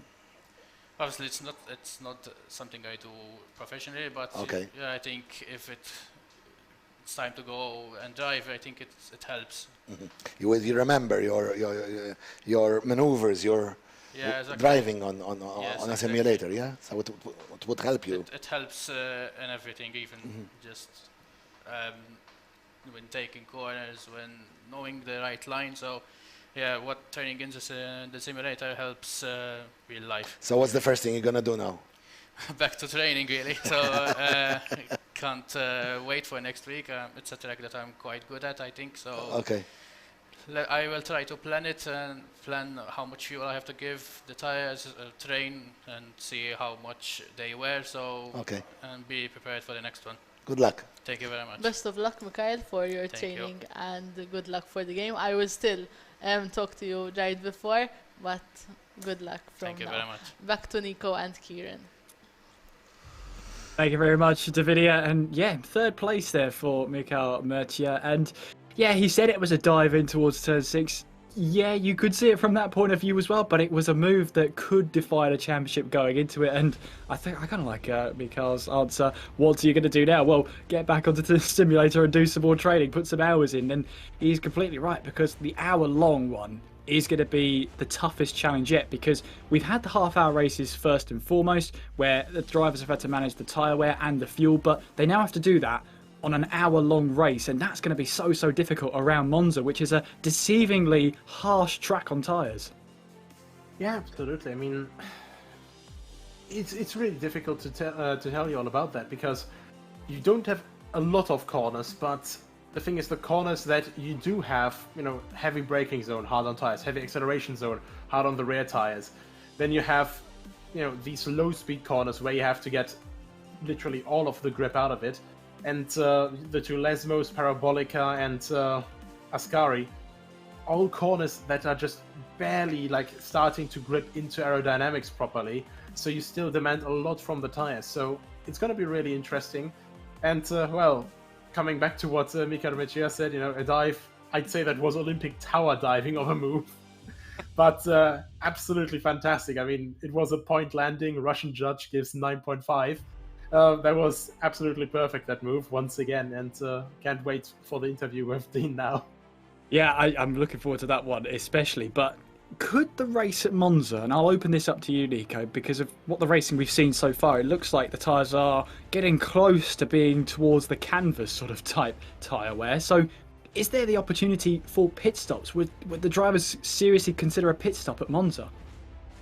I do wonder, like, you can do a full hour easily on a normal tank.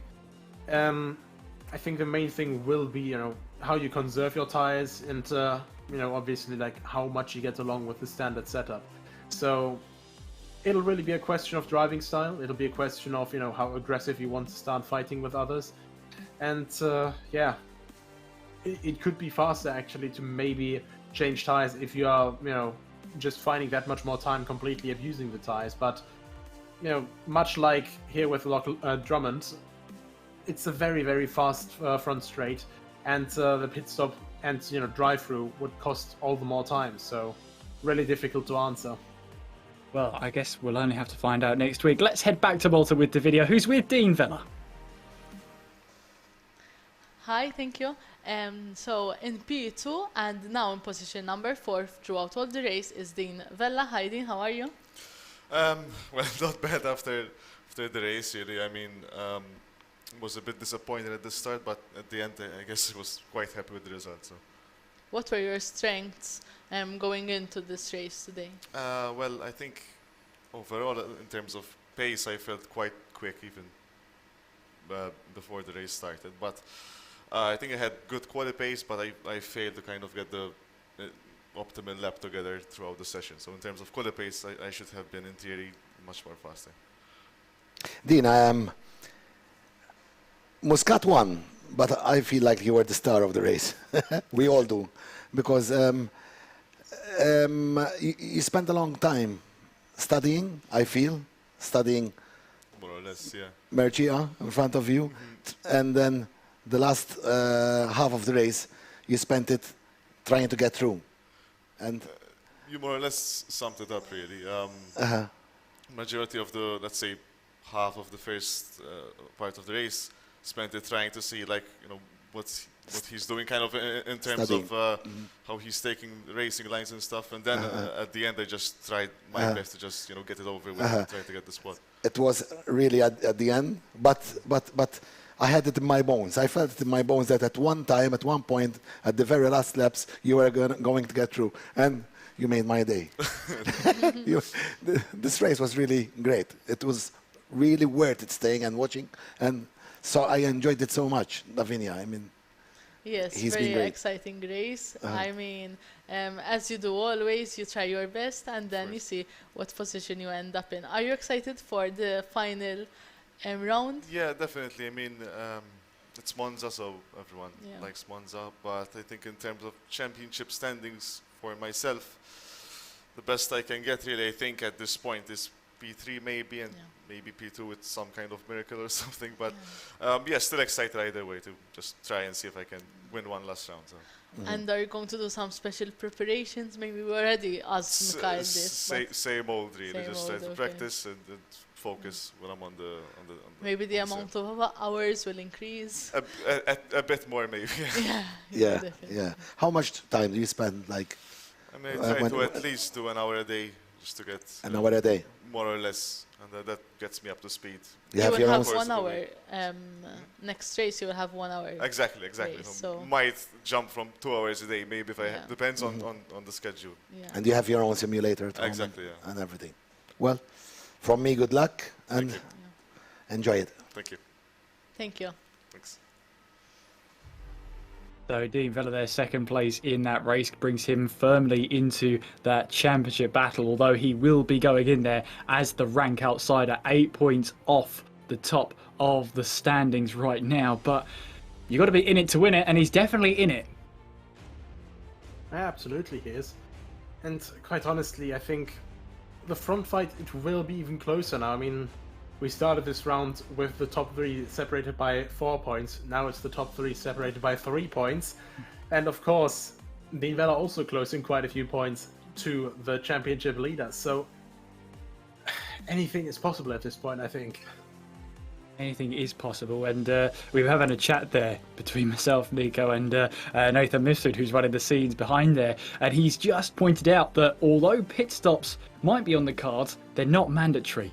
That's going to be the important part. Will there be drivers who maybe think about a pit stop halfway through the race on Friday, and maybe there'll be drivers who will just think, right, well, if I manage the tyres, I need to go the whole race without stopping once.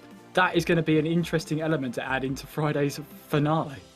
Yeah, it's all about strategy then, and you know, I think Monza especially, you know, it's not just about, you know, do you want to overtake right here, right now.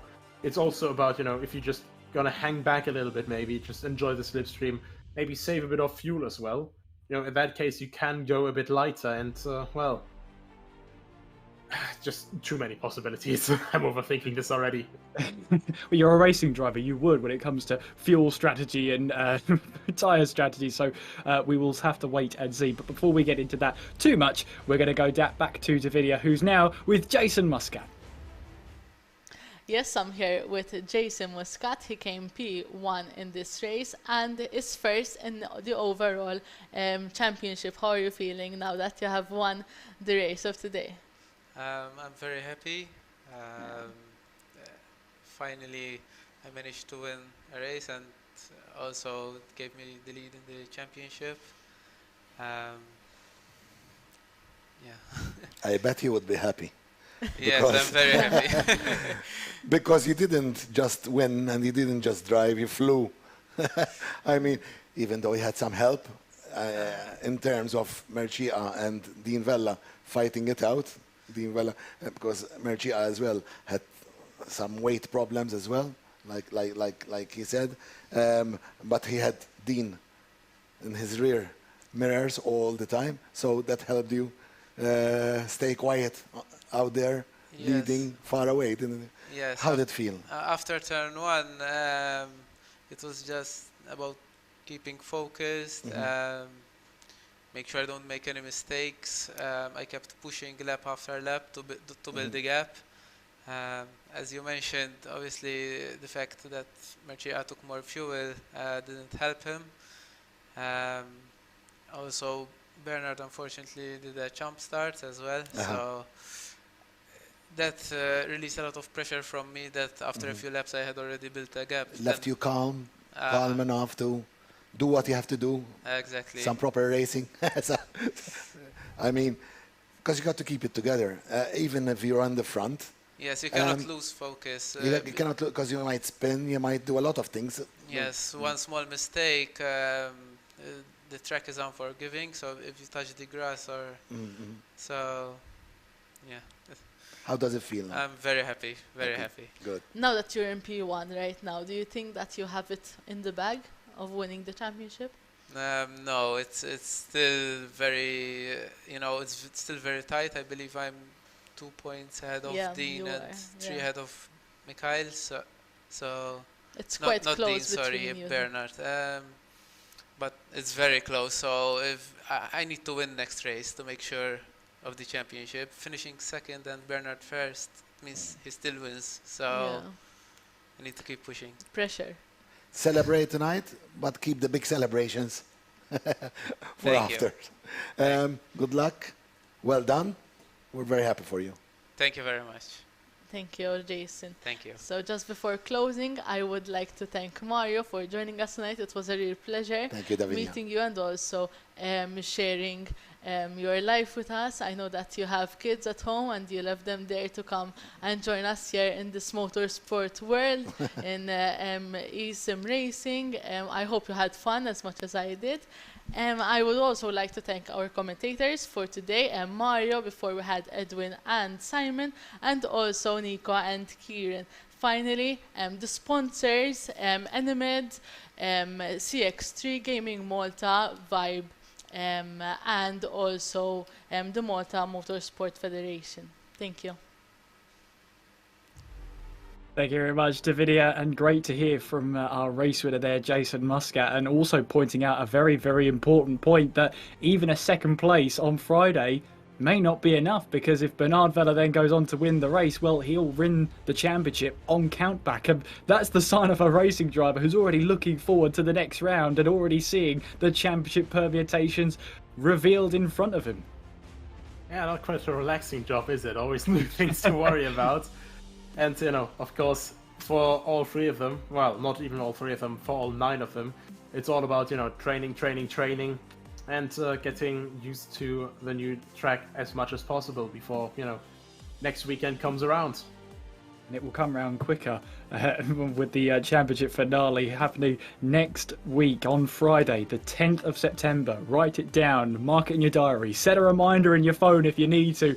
You will not want to miss the championship finale when we head to Monza in the World Pro Racing Simulation Centre for one last time to decide who will become the champion. It's Jason Muscat who leads the championship on 50 points, Bernard Vella in second place on 48, Mikhail Mercia on 47 points in third place, and rank outsider Dean Vella fourth place in the championship, with that move on Mikhail Mercia still keeping him in the championship hunt. Any 4 of them could win it in Friday's finale. You will not want to miss it. From myself, Kieran McGinley, and from Nico Hillebrand, it's been a pleasure to bring this race to you. We look forward to seeing you on Friday. And a big shout out as well to our sponsors, the Malta National GT3 Championship 2021, fueled by Enemed and also sponsored by Gaming Malta, the Malta Motorsport Federation, 3CX and Vibe FM. A big shout out to all of the guys down at the studio, to Davidia and Simon for hosting their parts, as well as Edwin and as well as Edwin down there as well with DJ Banana as well. What a great nickname. And I'll have to see if I can find out. Mario, yes, Mario, DJ Banana, I'm being told in my ear. Fantastic to hear, and fantastic to hear the stories there as well. Well, we hope to see you for Friday's finale here at World Pro Racing for the Malta National GT3 Championship. Place your bets and we'll see you on Friday. Until then, take care of yourselves. and we'll see you very soon. Good night.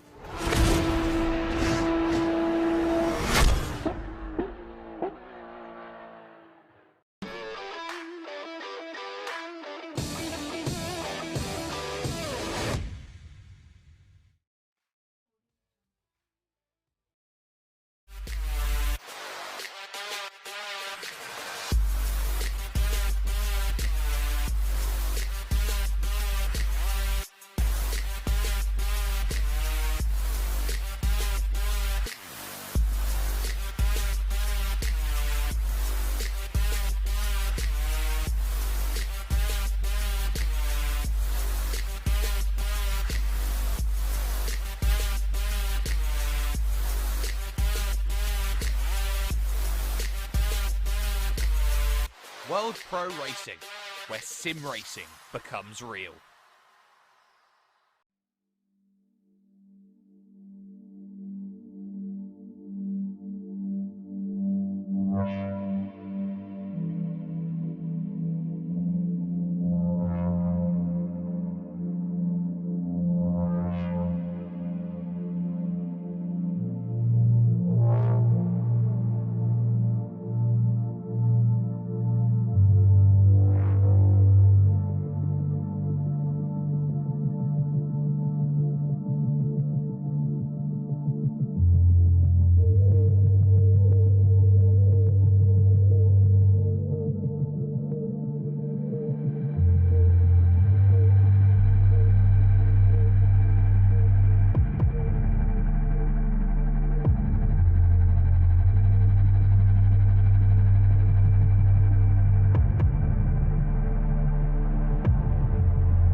Office without limits.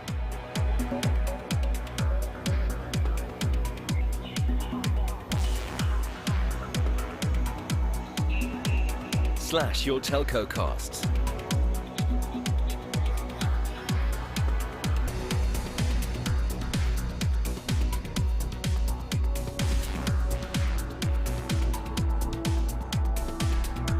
Boost agent productivity and customer service.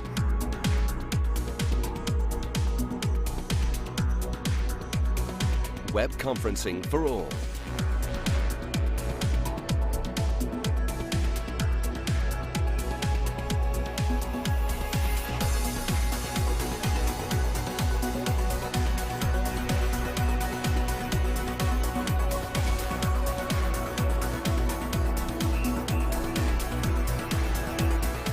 Never miss a call.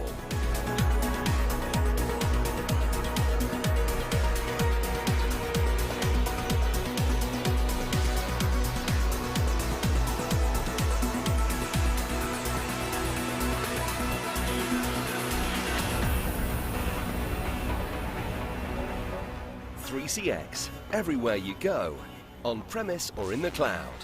3cx.com.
ma saħħalsulhom il-fuel. Ara ġej.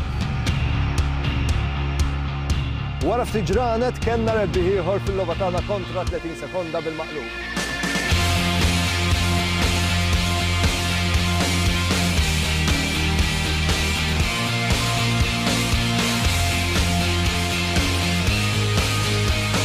Suqu fuq ir-riserva xejdu le mhix se tieqaf.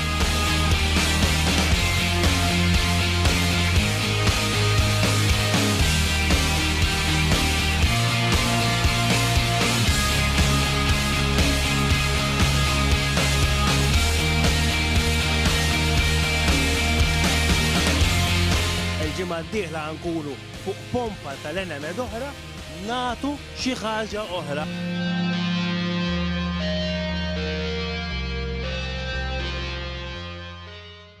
Senna was a god. No one could even dream to follow him. I'm from a very humble background. The role of women at that time were really difficult. It's just so dangerous. You are risking not only your life, but also my life.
World Pro Racing, where sim racing becomes real.